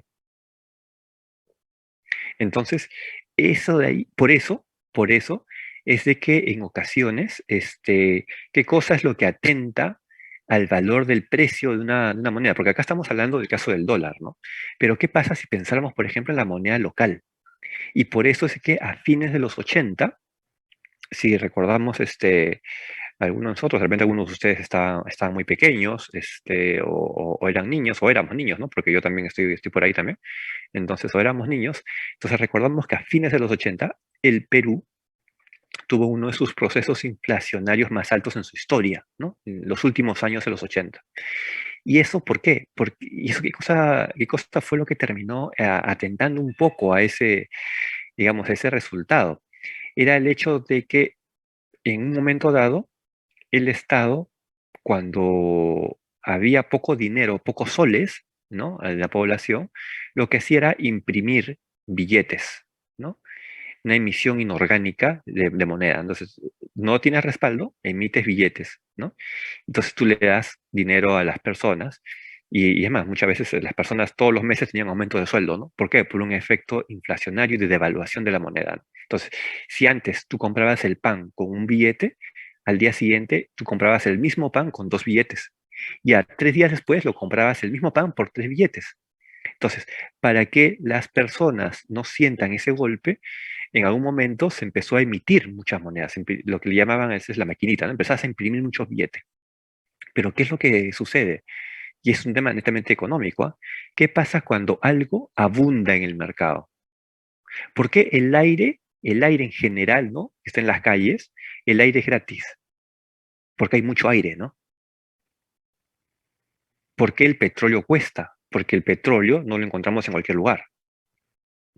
Entonces, ¿qué pasaba? Cuando se imprimen muchos billetes, como había muchos billetes, muchos soles en el mercado, ¿qué pasaba con el valor del sol? Se devaluaba. Cada vez valía menos. Y es un tema curioso porque en esos años de finales de los 80, yo recuerdo, por ejemplo, que en ese momento, esos años, yo estaba en el colegio, yo estaba en primaria, me acuerdo. Yo estaba en primaria, años 88, 89. Yo estaba, creo que cuarto grado de primaria, quinto grado de primaria, por ahí, ¿no? Entonces, algunos por ahí entonces ya empiezan a calcular, ¿no? ¿Cuántos años tiene este tipo, no? Entonces, más o menos. Pero año 88, 89, yo estaba en cuarto grado de primaria, quinto grado de primaria. ¿Y qué es lo que sucede? Los precios subían tanto que llegaba un momento, yo siendo niño en ese momento de unos 10, 11 años, prácticamente casi como que me sentía millonario. O sea, siendo niño, a los 8 o 10 años, yo usaba billetera. ¿Y por qué usaba billetera? Porque para comprar un paquete de galletas, me acuerdo mucho, a mí me encantan las galletas Margarita, ¿no? Para comprar mi paquete de galletas Margarita en el kiosco del colegio, yo pagaba con billetes. Entonces es un tema curioso, ¿no? Cómo un niño de 8 años usa billetera y maneja billetes. ¿Y cómo puedes comprar un paquete de galletas con varios billetes por el paquete de galletas? Cuando un paquete de galletas uno esperaría que se compraría con monedas, ¿no? Una que otra monedita. Pero no, yo juntaba billetes, o sea, yo manejaba billetera. Un poco más y parecía monopolio cuando iba al colegio. Pero ¿eso por qué es? Porque ese sol costaba menos. ¿Y por qué costaba menos? ¿Por qué valía menos? Porque había muchos soles en el mercado, ¿no? El problema viene cuando tú emites muchos billetes y no tienes respaldo económico. Ese es el problema, no tener respaldo económico. Porque si tienes respaldo económico, imprime billetes, no hay problema. O sea, tienes oro o tienes divisas guardadas, imprimes. Pero ¿qué pasa si, por ejemplo, como les estaba comentando, ¿no? En el caso de que quieres bajar el precio de cambio, empiezas a sacar dólares, por ejemplo, y todo está enlazado, ¿no? Es como un motor que tiene varios engranajes. Si yo, Banco Central, empiezo a sacar dólares para bajar el tipo de cambio, me quedo sin reservas. Si me quedo sin reservas o baja mi nivel de reservas, yo, técnicamente, éticamente, no debería imprimir billetes de moneda local, porque no tengo tantas reservas como para hacer frente a esos billetes. El billete lo que hace es ser una representación de dinero, de un bien que tiene el Estado guardado en bóveda. Eso es un billete. Por eso es que antes, y muchos años atrás, cuando manejábamos los soles de oro, ¿no? Decíamos, ¿cuántos soles de oro era la moneda del Perú? Era literal, eran soles de oro, porque esos soles equivalían a oro que estaba guardado en bóvedas. Eso es lo que respalda la moneda, ¿no? A nivel mundial, el respaldo siempre es moneda dura, ¿no? Una moneda blanda siempre se refugia en una moneda dura, ¿no? Entonces, si se dan cuenta, en este ejercicio lo que debemos evitar siempre es que existan eso que aparece en la lámina, excesos de oferta o excesos de demanda. Entonces, lo mejor, lo más razonable siempre es dejar que el modelo en sí mismo, que la interacción de compradores y vendedores definan ese precio. ¿De acuerdo? Que esa interacción defina ese precio, ¿no? Ahora, con la globalización, evidentemente, y todos nuestros mercados, lo que pase económicamente en un país altera lo que pueda ocurrir económicamente en los países vecinos, ¿no? Y eso es algo inevitable, ¿no? Aun cuando nosotros en Latinoamérica manejamos diferentes monedas, aún así, ¿no? Imagínense, por eso es que en Europa hay un Banco Central Europeo, por ejemplo, porque al momento que ellos deciden trabajar con el euro, una sola moneda en toda Europa, ya el tema es mucho más, se puede ser mucho más complejo si no hay una buena administración, ¿no? Pero en el caso de Latinoamérica, eso sí ocurre. Eso sí ocurre porque tenemos diferentes monedas, entonces eso también se contagia. Por eso es de que cuando en un país determinado, imagínense un país sudamericano, ¿no? Un país sudamericano empieza a caer en déficit económico, los vecinos se preocupan porque puede haber un efecto contagio. Un efecto contagio, ya sea por un tema netamente económico o ya sea un efecto contagio, que es lo que hemos visto que está ocurriendo y que ocurre mucho con el tema de las migraciones de extranjeros, ¿no es cierto? Eso hace que las poblaciones empiecen a migrar a otros países, ¿no? Pero a veces no todos los países tienen modelos suficientemente robustos para absorber esta población. Porque todos somos economías, en Latinoamérica las economías somos países así, digamos, media tabla, ¿no? O sea, tampoco en términos económicos que seamos potencias, ¿no? Todos tenemos problemas. Miremos al costado Brasil, ¿no? Brasil, que uno diría, bueno, Brasil que casi un comportamiento de otro continente en Sudamérica, igual también se ve golpeado, ¿no? Y eso, bajo condiciones normales. Ahora, lo que estamos viviendo ahora en la pandemia no es algo normal, ¿no? Pero si bajo condiciones normales es complicado, imagínense bajo una condición extraordinaria como una pandemia, es peor todavía, ¿no? Más complicado.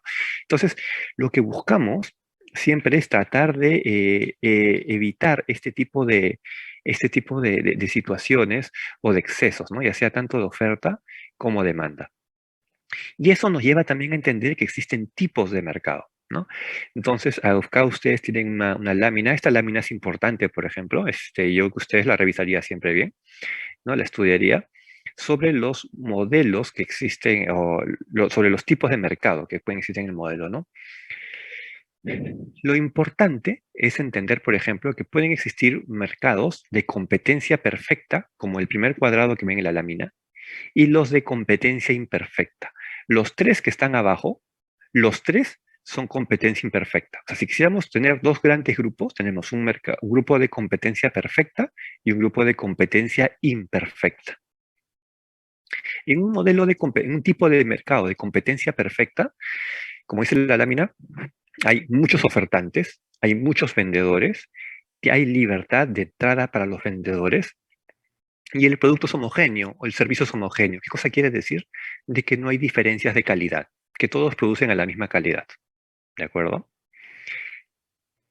Dentro de todos los tipos de mercado, los tipos de mercado de competencia perfecta son los mejores.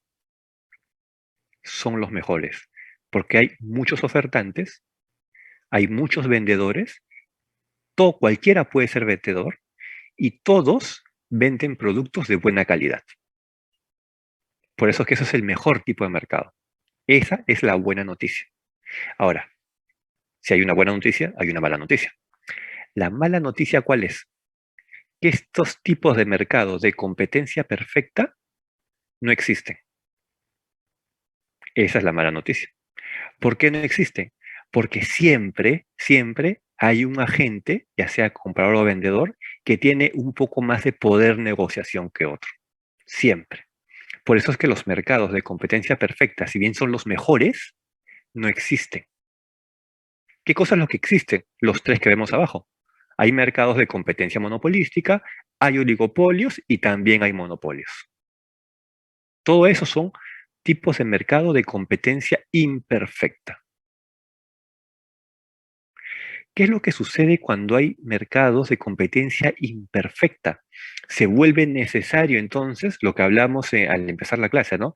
Que haya un tercero, que haya un árbitro.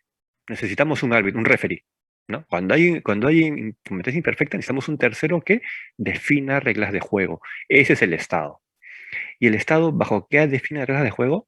Bajo organismos reguladores. Lo que hace el Estado es crear organismos reguladores que definen técnicamente esas reglas de juego, para que ninguno se aproveche de su condición, para que el que tenga mayor poder de mercado no haga un uso indebido de ese poder. Muy importante, los reguladores no es que estén buscando que, supongamos, si el poder de negociación está en el vendedor, no están buscando que el vendedor no gane. No, eso sería contraproducente. Porque si tú vas a ver mal a los vendedores, nadie va a querer ser vendedor. Y tú necesitas que en tu mercado hayan vendedores y compradores. Pues a ti te conviene, como ese tercero, como Estado, que los dos estén contentos. Entonces, la labor del regulador es ver cómo a los dos los tiene contentos y no inclinarse mucho a favor de ninguno de ellos, ¿no? La mejor salida, por ejemplo, en los casos de monopolio, que es el más evidente, ¿no? La mejor salida siempre es tratar de fomentar que hayan más ofertantes cuando hay monopolio. Porque cuando hay monopolio hay un sesgo o podría haber alguna tendencia a que haya un mayor aprovechamiento del que vende, porque es el único vendedor, ¿no? Entonces, ahí es donde se tiene que tener mucho cuidado ahí, ¿no? Geraldine, te escuchamos. Sí, profesor, por ejemplo, ese sería el caso que se da con la luz, ¿no? El servicio de luz, que por ejemplo en él tiene prácticamente, o bueno, Luz del Sur también, tienen prácticamente el monopolio de toda la zona norte, ¿no? Ujú. O gran parte de Lima, y en este caso, por ejemplo, no se da como en otros países, ¿no? Donde el usuario escoge el servicio de electricidad que desea, sino acá se le asigna por el distrito en el cual se encuentra, ¿no? Y bueno, los Ujú. INERMIN lo que hace es intentar de regular, ¿no? Pero claro, no se da la satisfacción a todos los clientes, ¿no? Claro, ahí uno pensaría, gracias Estiralí, uno pensaría que estamos casi como frente a un oligopolio, ¿no? Porque hay varias compañías de luz, pero lo que dice Geraldine es verdad, o sea, pueden haber varias compañías de luz, pero por un tema geográfico, no es, por ejemplo, en mi casa tengo Luz del Sur, ¿no? Pero no es que yo decida contratar con electricidad con otro operador que no sea Luz del Sur, porque geográficamente mi distrito está bajo el alcance o bajo la circunscripción de Luz del Sur, ¿no? Entonces, prácticamente como que hay un pequeño monopolio ahí, ¿no? O sea, yo no puedo tomar otro que no sea Luz del Sur. A diferencia, por ejemplo, tal vez de la telefonía, ¿no? La telefonía sí, ¿no? Y eso que años atrás, de repente, imaginen, bueno, de hecho que estábamos muy pequeños, algunos de nosotros, había una sola compañía peruana de teléfonos, la CPT, ¿no? La Compañía Peruana de Teléfonos. O sea, alguien quería un teléfono, solamente había una sola compañía que podía darlo. Al día de hoy, no hay esa limitante de repente geográfica, como nos comenta Geraldine, el caso de la luz, porque tú puedes contratar diferentes operadores de telefonía ya en cualquier distrito, ¿no? Entonces, sí es importante, claro, tener eso presente, ¿no? Teníamos otra pregunta también por ahí. Sí, Sí, profesor. ¿qué tal? Buenas noches, profesor. Hola. Mi pregunta es, ¿podría explicar cómo es la competencia monopolística? ¿Algún ejemplo quizás en nuestro mercado local? Ujú. Claro, cuando hablamos de competencia monopolística es el mayor acercamiento que tenemos a una competencia perfecta, donde hablamos que hay muchas empresas, que hay una libre entrada, pero la diferencia es que el producto ya no es homogéneo, sino que el producto puede ser diferenciado, ¿no? Eh, la premisa es que la calidad no se altere. Puede haber un producto diferenciado, pero la calidad no se altere dentro de un rango, ¿no? Por ejemplo, qué sé yo, pues, ¿no? En términos de comida, se me ocurre, ¿no? Hay libertad para poner pizzerías, ¿no? Hay muchas tiendas que te pueden hacer delivery de pizza, te pueden vender pizzas probablemente. Los productos pudieran ser diferenciados porque tal vez la pizza que te hace la pizzería A es más rica o qué sé yo que la pizzería B, se me ocurre, por ejemplo, y de repente también por eso la diferencia de precios, y tal vez por eso es de que pueda existir una diferencia en ese tipo de productos, ¿no? Sí, ¿te escuchamos? Justo, profesor, mi confusión es por eso, por la palabra monopolística. ¿Por qué se usa la palabra monopolística si no es un monopolio, ¿no? Puede entrar muchas empresas, como usted acaba de mencionar, la pizzería. Ajá. Claro. Ah, bueno, el término, o sea, sí, efectivamente, ¿no? O sea, la competencia monopolística hay un tema ahí de nombre. ¿Por qué le llaman competencia monopolística? Eso es una muy buena pregunta. Y básicamente es como lo define la economía, ¿no? ¿Por qué? ¿Por qué lo he hecho así? Yo la verdad ahora mismo no sabría responderte por qué definieron ese nombre, competencia monopolística. Sé más o menos qué cosa lo constituye, cómo se conforma, qué tipo de negocios o productos están ahí, pero directamente a lo que viene a ser competencia, bueno, ¿por qué se llama así? Efectivamente, porque sí es una competencia, ¿no? Monopolística, siendo muchas empresas, tal vez no es tanto monopolística, no podría decir que es una especie de competencia de oligopolios, pero en realidad es un tema interesante. Yo ahora mismo no sabría indicarte por qué le llamaron así en un momento dado, ¿no? En los términos de definiciones de conceptos de economía que sí tal vez un economista nos podría ayudar de manera un poco más explícita, ¿no? Y tenemos otra pregunta también, si te escuchamos, Liendo, ¿sí? Sí. Buenas noches, profesor. Hola. Sí, sí. En el caso de los mercados de commodities, por ejemplo, del cobre, la plata, ¿qué tipo de competencia sería en particular? Veo que son productos homogéneos Ujú. y que hay muchos participantes en el mercado transando. Entonces, bajo este modelo de tipos de mercados, ¿cuál, a su juicio, consideras que aplicaría a los commodities? Bueno, lo que pasa es que a nivel de commodities, si bien te indicas de que hay varios ofertantes o varios que te venden, en realidad no es que sean muchos, ¿no? Normalmente a veces se suele aproximar un poco más eso a un oligopolio. ¿Por qué? Porque si bien hay varios, tampoco, a nivel mundial, ¿no? Tampoco es que hayan muchos vendedores de commodities, ¿no? Uno dice, oye, pero hay bastantes, pero para el tamaño de mercado que es el mundo, tampoco es que llegan a ser muchos, ¿no? Y dependiendo del commodity, no cualquiera vende el commodity, ¿no? Hay alguna serie de, por ejemplo, de países donde por un tema de recursos naturales, determinados commodities están muy focalizados en solamente algunos países, ¿no? Y no todos lo tienen. Por más que quisieran, no todos lo tienen por una razón de recurso natural, ¿no? Entonces eso es lo que tenemos que, desde un punto de vista económico, por ejemplo, reconocer y ver que eso sí puede existir, ¿no? En el caso de los commodities, muchas veces tienen un comportamiento de oligopolio, porque si bien hay varios, no es que hayan muchos ofertantes de commodities, ¿no? Sobre todo si es que estos están asociados a un tema de recursos naturales, ¿no? Eso no todos pueden tener. Por eso es que, por ejemplo, siempre hay una concentración, ¿no? Imaginémonos de algún bien o algún metal que no esté en cualquier parte del mundo, ¿no? Entonces, esos países que sí tienen, por ejemplo, Perú es un país minero, ¿no? Que pudiera poder explotar ese tipo de commodities de una manera un poco más eficiente sería lo más recomendable, ¿no? Y Paul? ¿Se ha levantado la mano? Paul Ortiz. Profesor, una pregunta. Sí. ¿Por qué, o le pido su opinión acerca de los reguladores de todas estas empresas, ¿no? Porque nosotros como usuarios sentimos que los reguladores no, o sea, no cumplen con su función, ¿no? No regulan, ¿no? ¿Qué opina usted? Ujú. Ahí es un tema interesante, ¿no? Porque es un tema de percepciones, que si quisiéramos buscar el concepto técnico más cercano, desde el punto de vista económico, es lo que los economistas llaman el bienestar, ¿no? ¿Por qué nosotros sentimos, o como yo decía, en mi caso particular, ¿no? Cuando hacía mención de que este mes de marzo para mí es un mes triste porque pago mi impuesto a la renta, decíamos, oye, pero ¿por qué te sientes triste? ¿Por qué tienes esa sensación, como dice Paul a veces, de incomodidad? ¿Por qué siento eso? Porque tal vez nosotros como población no percibimos que haya una serie de ventajas o de facilidades que sean producto ya sea del bien, del servicio que estoy pagando, por ejemplo, y que por lo tanto siento que el regulador no me está ayudando, que el regulador más bien me está haciendo el tema más difícil ante su inacción, ¿no? Uno dice, pero ¿por qué ese servicio me lo cobran tan caro? Me voy a quejar con el regulador. ¿Cómo es posible que ese regulador esté permitiendo que esta empresa me esté cobrando tan caro un servicio, ¿no? Entonces yo estoy inconforme y mi percepción es de que el regulador no está trabajando o que el regulador no está regulando, ¿no? Eh, la premisa de que busca el regulador es el buscar que el servicio se pueda brindar en términos eficientes. Lo que busca el regulador no necesariamente es buscar que el servicio sea barato siempre, sino que sea eficiencia. Y la eficiencia tiene que ser entendida en ese punto de equilibrio que conversábamos, ¿no? Donde esté bien tanto el productor o el vendedor como el comprador.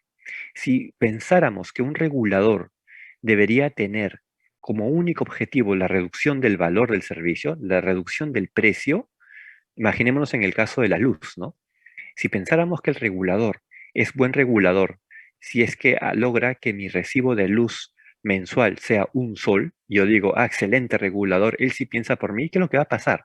Si él va a obligar o va a buscar de manera unilateral bajar el precio a un sol, nadie va a querer, ninguna empresa eléctrica va a querer invertir. Las empresas eléctricas se van a ir. Y si las empresas eléctricas se van, no nos va a quedar otra que empezar a sacar velas, porque entonces nadie nos va a dar luz. Entonces lo que hace el regulador es tratar de que el sistema funcione de manera eficiente. Y eso es, el consumidor esté contento y el vendedor también esté contento.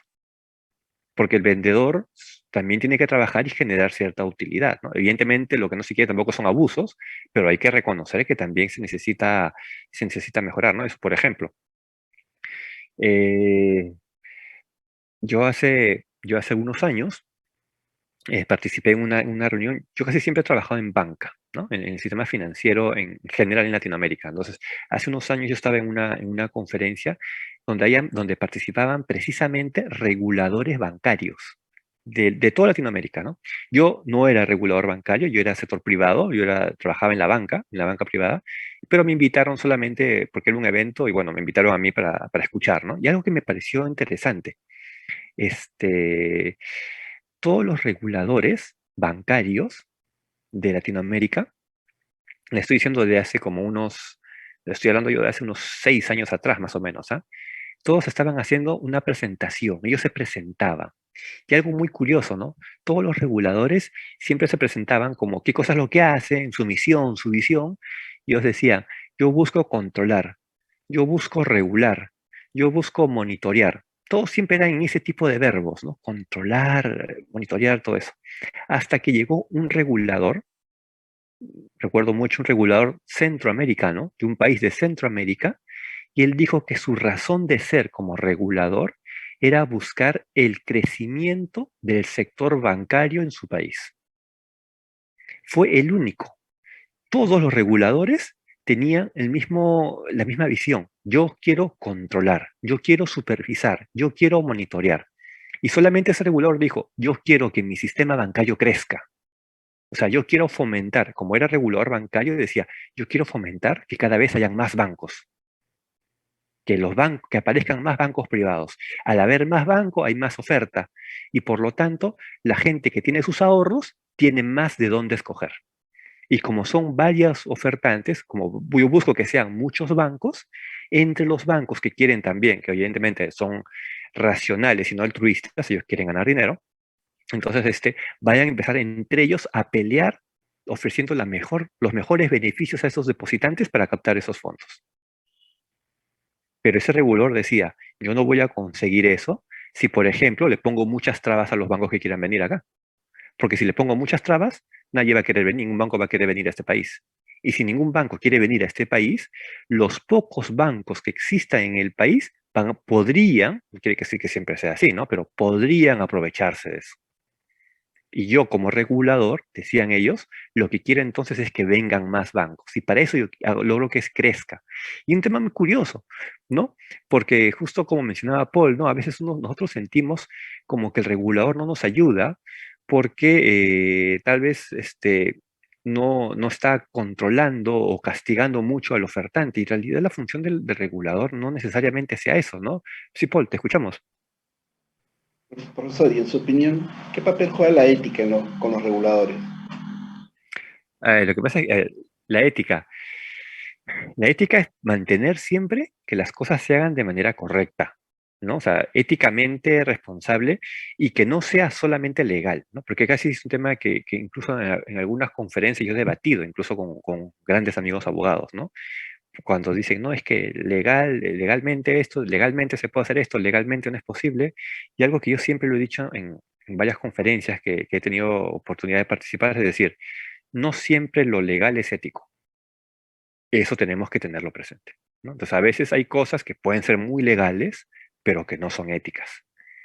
Entonces, la ética, lo que te debería hacer a ti es a llevar a pensar, Paul, llevar a pensar de que cada uno, entender cuál es el motivador de cada uno de ellos y en el punto de vista económico, que es lo que estamos tratando ahora, ver de que el modelo o el sistema económico o las medidas que yo como regulador tal vez pueda estar planteando no atenten a los intereses y los beneficios de ninguno de estos dos. O sea, no sería ético si yo como regulador, por ejemplo, definiera lo que veíamos hace un rato como el precio piso, ¿no?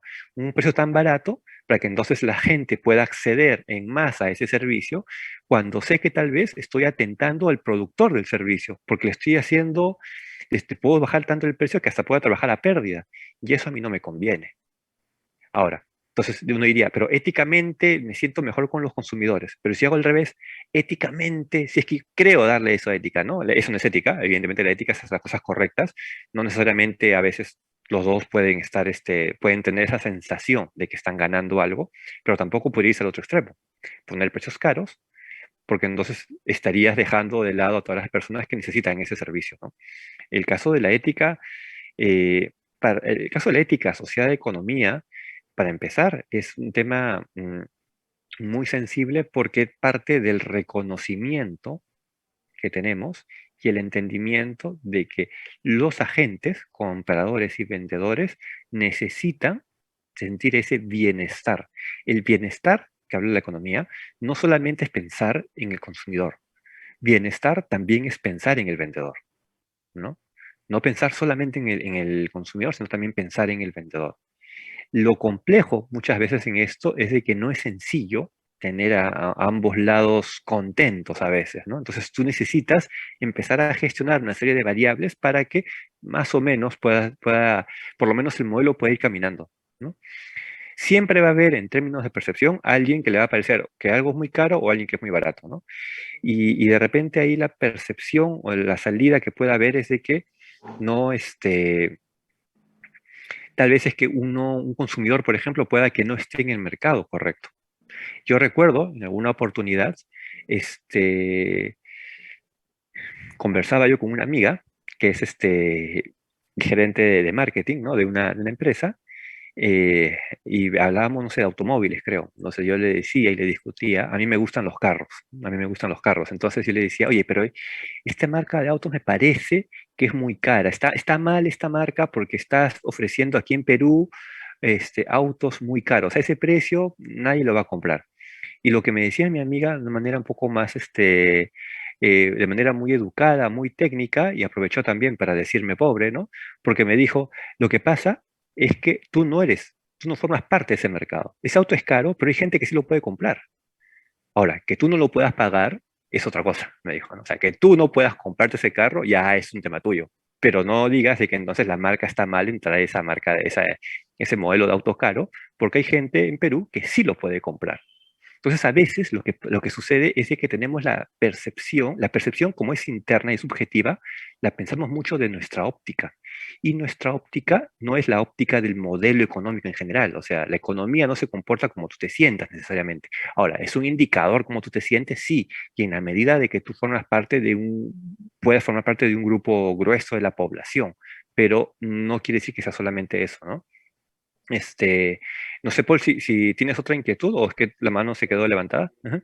Bueno, yo tengo otra inquietud también, ¿no? Y creo Sí. que esto lo vemos todos, ¿no?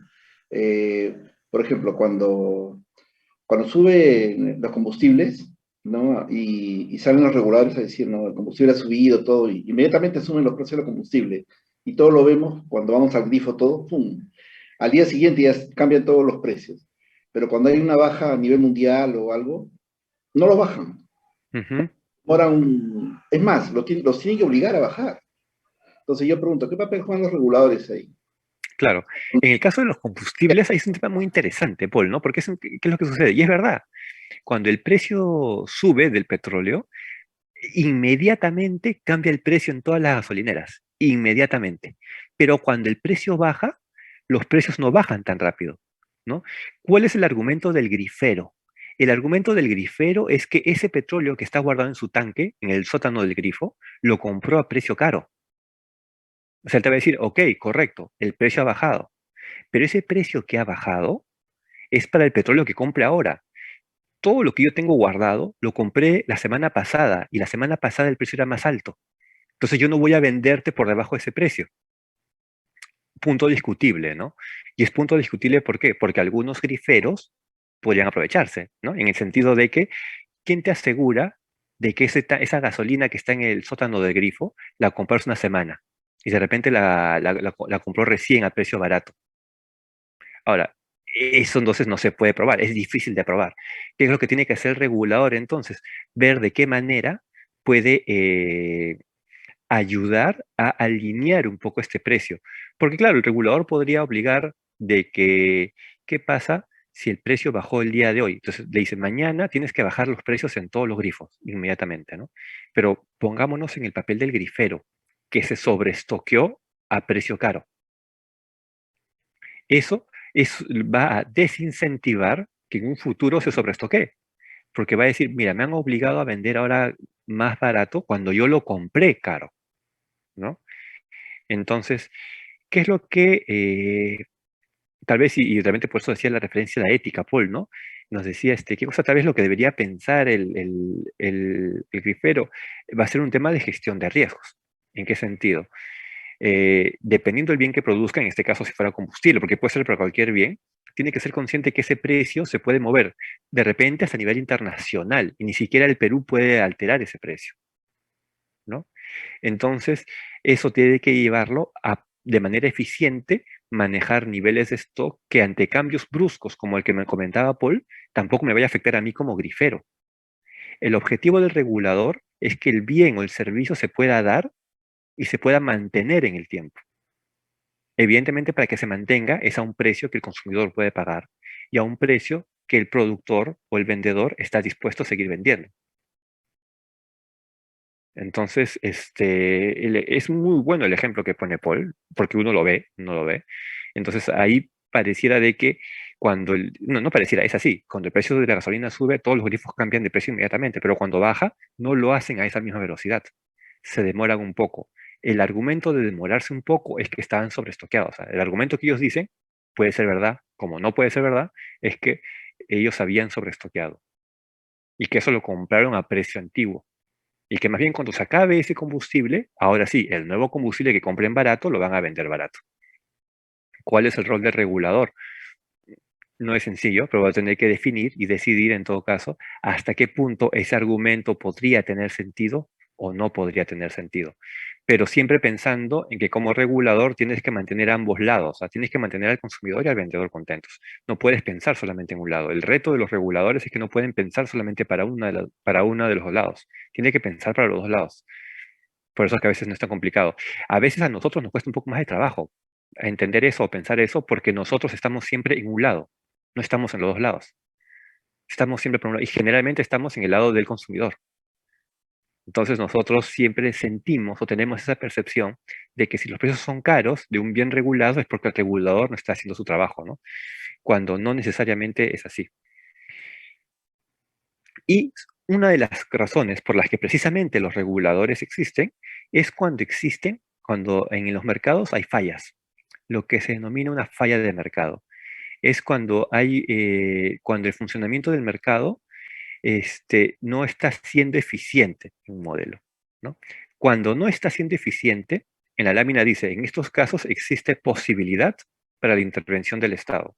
Yo pensaría que no solamente existe la posibilidad, en realidad habría una obligación de intervención en el Estado cuando hay fallas en mercado, ¿no? ¿Qué cosa es una falla de mercado? Una competencia imperfecta, como lo que estamos conversando, por eso es que pone reguladores, ¿no es cierto? Cuando hay externalidades, ¿no? Recursos comunes, recursos naturales, por ejemplo, o cuando hay también asimetría de información. Esta lámina también es importante, ojo, esta lámina. Asimetría de información. Por eso es que en determinadas condiciones, en determinados mercados, entra a existir una mayor necesidad de regulación o de normar temas como la ética o la conducta de los funcionarios que trabajan en determinado momento. Por ejemplo, imagínense las personas que trabajan en el mercado de valores, ¿no? Muchas veces ellos tienen códigos de ética o códigos de conducta muy fuertes porque ellos pueden conocer precios de determinados bienes antes que otros, y eso no debería ser utilizado para beneficio propio, ¿no? Entonces lo que se busca también aquí es tratar de que esta simetría de información tampoco sea muy crítica ni sea muy marcada. Nuevamente, no estamos en un mundo ideal, no estamos en un mercado de competencia perfecta. Asimetría va a haber siempre. Lo que buscamos en todo caso es que esa asimetría no sea tan dramática, no sea un tema traumático para la sociedad, no sea traumático ni para el vendedor ni para el comprador, pero asimetría siempre va a haber, siempre va a haber. Por eso es que siempre van a existir ahí los reguladores, ¿no? Y todo esto es bajo el entendido de cómo se comporta, cómo vemos que un modelo económico se puede comportar en términos microeconómicos. Pero esto forma parte de un todo, que es la macroeconomía. Ya cuando queremos pensar cómo esta oferta y demanda, por ejemplo, que interactúa entre ofertantes y demandantes, entre vendedores y compradores, forman parte, pero a través, ya a nivel macroeconómico, a nivel de un país, en el desarrollo de estos sectores, ¿no? Y generalmente cuando hablamos de indicadores macroeconómicos, estamos pensando entre muchos que pueden haber, principalmente estos tres: lo que es el Producto Bruto Interno, lo que es la tasa de desempleo y lo que es la inflación. Digamos que son tres de los principales indicadores macroeconómicos, que pudieran haber más, pero temas importantes. Producto Bruto Interno, eso todos los conocemos, ¿no? El Producto Bruto Interno lo que mide, lo que mide la producción de un país, ¿no? Se entiende que un país, mientras más produzca, económicamente está mejor, porque si produces más, vendes más, consumes más, mueves mayor cantidad de dinero, todos felices, ¿no? Uno busca siempre que el PBI sea lo más grande posible, ¿no? Y el PBI es un indicador que se suele manejar también y es necesario entenderlo a nivel de todos los países, porque además es un indicador que permite hacer comparaciones entre países, ¿no? Por eso es que uno ve rankings de PBI y uno puede ver entonces qué país está mejor que otro a nivel del PBI, de su producción que pueda estar manejando, ¿no? El PBI de un país está conformado por, digamos, la suma de los PBIs sectoriales de todos los sectores económicos de un país. Por ejemplo, imaginémonos el PBI del Perú, ¿no? El PBI del Perú es como una sumatoria, ¿no? La sumatoria de PBI sectoriales es igual al PBI del país. Entonces, el PBI del Perú es igual al PBI de la minería, más el PBI de la agricultura, más el PBI de la pesca, más el PBI del sector financiero, más el PBI de una serie digamos, de una serie de situaciones que puedan estar existiendo, y este tipo de, digamos, de PBI sectoriales son los que conforman el PBI del país. Yo les cuento una experiencia antes de irnos ya al intermedio, ¿no? Que no me olvidaba ahí, que me han hecho recordar, ¿no? Antes de irnos al intermedio. Pero para no cortar la idea, ¿no? Sigamos. Un ejemplo, y eso es algo que a mí me pareció, y es una, digamos, como una anécdota, digamos, que yo sentí también hace algunos años, ¿no? Ya hace varios años, acá en Perú. Yo les comentaba, ¿no? En punto de vista laboral, y yo he trabajado casi siempre en la banca, ¿no? Y he tenido, digamos, la suerte de haber dirigido algunos comités, ¿no? Comités a nivel de la Asociación de Bancos acá en Perú y también a nivel de Latinoamérica, en lo que es la Federación Latinoamericana de Bancos, ¿no? Que tuve oportunidad de presidir 2 veces ese comité. Y evidentemente eso me llevó, sobre todo por la Federación Latinoamericana de Bancos, a viajar mucho, ¿no? Porque claro, por un tema, por la responsabilidad hay que estar yendo a muchos eventos fuera, ¿no? Yo recuerdo mucho que una vez fui a un evento, siempre de banqueros, ¿no? De banqueros de varios países. Yo recuerdo mucho que en esta reunión a mí me presentaron, ¿no? Ante banqueros que yo no conocía, no sé, creo que eran de Europa, de Estados Unidos, ¿no? ¿Sí? Y me decían, no, aquí está este Juan Carlos Medina, que viene de Perú, ¿no? Que es peruano. Yo recuerdo que en ese entonces estos banqueros, lo primero que hicieron, en esos años, estoy hablando de varios años atrás, lo primero que hicieron fue felicitarme.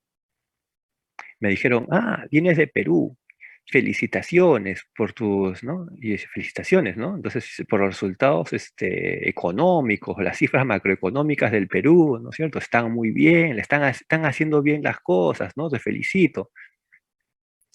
Evidentemente yo agradecí las felicitaciones, ¿no? Le dije, eso no es nada, ¿no? O sea, sí, eso fue, así somos los peruanos, ¿no? En fin, qué sé yo. Pero me quedé pensando, ¿por qué me felicitaban tanto, no? Dije, bueno, entonces estamos haciendo bien las cosas. Acabó este evento y me tocó regresar a Perú, ¿no? Entonces regreso a Perú, aterrizo en el aeropuerto Jorge Chávez y me fue a recoger el señor, el taxi que siempre me recogía cuando yo venía de viaje, ¿no? Entonces me va a recoger. Y en el camino del aeropuerto hacia mi casa, en ese momento, en el camino del aeropuerto, llegué a ver 2 aglomeraciones de gente en la calle que estaban haciendo huelga, ¿no? Yo había estado como pocos días fuera del país y en ese momento empecé a recordar las felicitaciones que a mí me dieron en ese evento. Cuando me dijeron, oye, están haciendo ustedes bien las cosas, ¿no? Tienen buenas cifras macroeconómicas, me decía. Y camino a mi casa yo veía huelguistas. Entonces yo decía, aquí algo no está funcionando, ¿no? O sea, ¿cómo es que haya gente que... Yo imaginaba, ¿qué hubiese pasado si estas personas que me felicitaron hubiesen estado conmigo en ese taxi? Y veían este grupo de huelguistas que estaban en la calle, que uno de ellos incluso un poco más estaba por quemar llantas, ¿no? Entonces uno dice, ¿cómo es que podemos estar bien?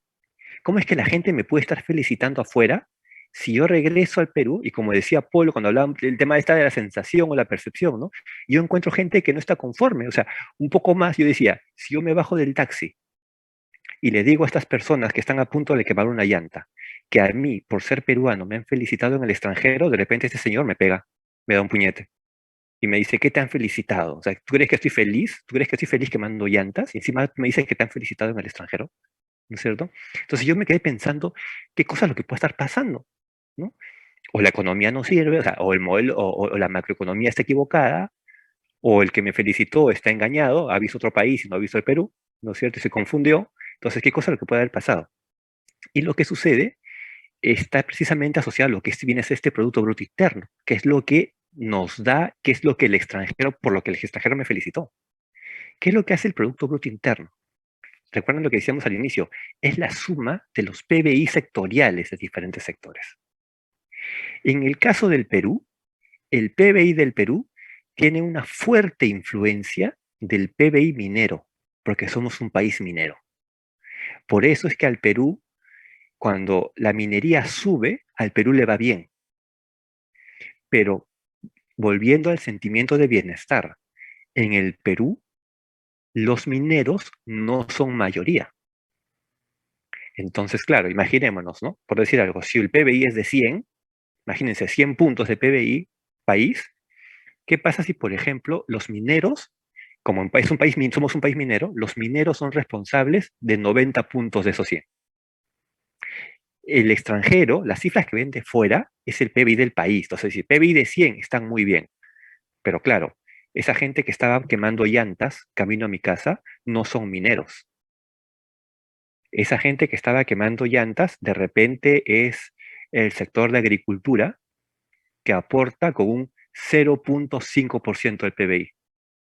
Entonces, claro, las personas que están en el sector económico que genera 0,5, evidentemente están molestas, están furiosas, porque ellos no la están viendo bien. El sector construcción a veces, ¿no?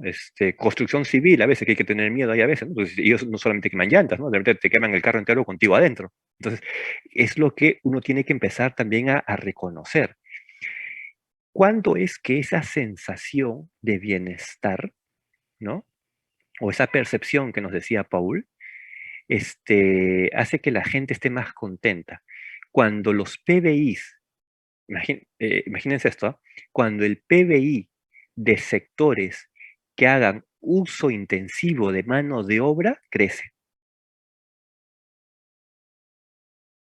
Por eso es de que aun cuando en términos macroeconómicos el PBI del país sea muy grande, si hay mucha concentración en un solo sector económico, ese sector económico está feliz, pero los demás sectores están tristes.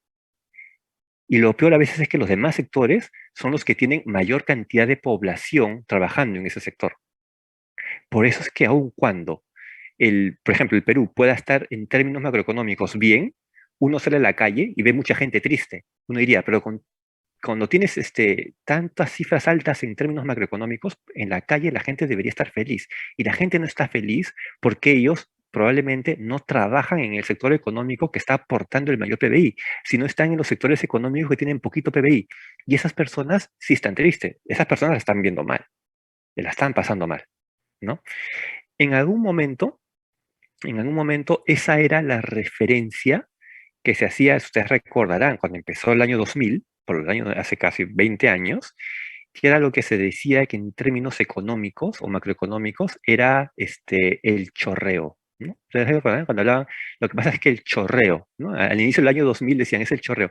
¿Qué es el chorreo? Decía, el chorreo quiere decir que efectivamente hay sectores que poco a poco les va a chorrear ese beneficio. O sea, si bien puede haber una alta concentración en un sector, los demás poco a poco empiezan a subir.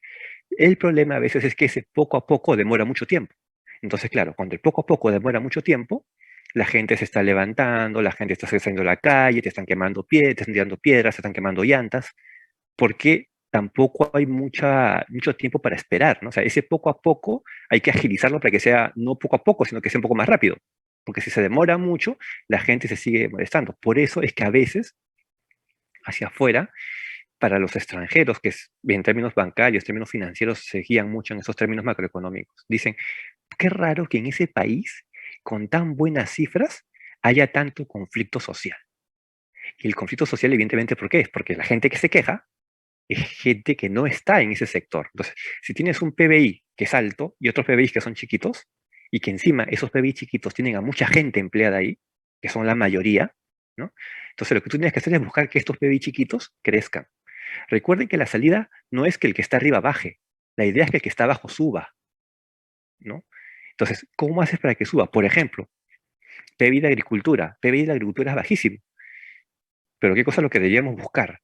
Entonces, agricultura tecnificada, darle tecnología al agricultor para que pueda hacer más eficiente su proceso de agricultura.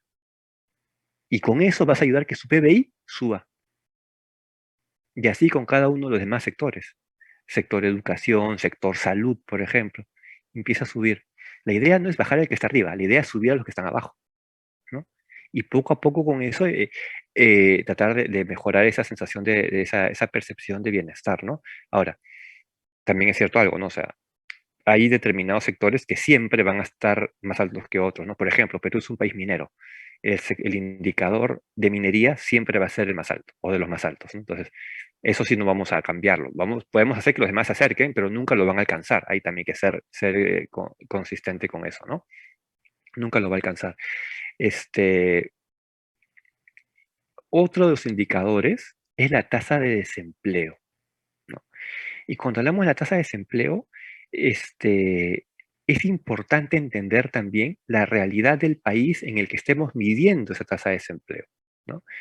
En algún momento, ustedes recordarán, hace varios años, eh, España tuvo una crisis, un momento en que la tasa de desempleo subió mucho en España, ¿no? Y que llegaron incluso a tener niveles hasta del 30%, creo que, de desempleo a nivel país, ¿no? Entonces, muchos españoles que no tenían trabajo, ¿no? Por un tema de crisis financiera y la tasa de desempleo creció. En algún momento, yo recuerdo mucho conversaba con un amigo que es español y que precisamente como consecuencia de eso se vino a vivir a Sudamérica, se vino a vivir, y además, vivió un tiempo en Colombia, ahora vive acá en Perú, ¿no? Y una de las cosas que él me decía en esa confianza, ¿no? Que cuando revisaban las cifras, en un momento dado decían, ¿cómo países como Perú, ¿no? Tienen tasas de desempleo tan altas? Y él me decía, los españoles, si ustedes seguramente conocen españoles, ellos son muy directos al hablar, ¿no? Entonces él decía, y con una tasa de desempleo tan alta, ¿cómo es que ustedes en Perú no se han muerto? ¿Ah? O sea, porque si no tienen empleo, no puedes vivir, no puedes comprar cosas. Y si no puedes vivir, no puedes comprar cosas, te mueres. Entonces, ¿cómo es que puede haber tanta gente? Y es más, me decía él, y al contrario, más bien ustedes siguen aumentando en población. O sea, encima se reproducen, siguen funcionando más, pero no hay pero la tasa de desempleo también crece. O sea, no hay empleo. ¿Cómo es que hacen eso? Que a él le costaba atender, ¿no? Su realidad española decía, acá con sube tasa de desempleo y los españoles ya estamos que nos morimos, tanto así que él se tuvo que venir a vivir a América, ¿no? Pero ¿qué es lo que sucede? Que en Latinoamérica, como Perú, por ejemplo, existen otros aspectos como, por ejemplo, el subempleo o el empleo informal. O sea, la gente no se muere, aún habiendo una alta tasa de desempleo, porque esa gente no se queda con los brazos cruzados. Esa gente sale y se gana la vida de alguna otra forma, de manera informal. La tasa de desempleo mide empleo formal, pero no el empleo informal. Por eso es que la gente se sigue manteniendo. Por eso es que la gente sigue trabajando y sigue viviendo, ¿no? Eso es importante que lo tengamos presente. Ya me estaba olvidando que tenemos un break también, ¿no? Es más, y algunos de ustedes ya se fueron, creo, ojalá que no se hayan ido todos. Pero de todas maneras, vamos a hacer un alto ahora, unos 15 minutos, ¿no? Son las 8:59. Volvemos a las 9:15, no 15 minutos, a las 9:15. 9:15, por favor, estamos nuevamente conectados para continuar. Solo nos falta inflación y seguimos avanzando con la clase, ¿de acuerdo? Gracias.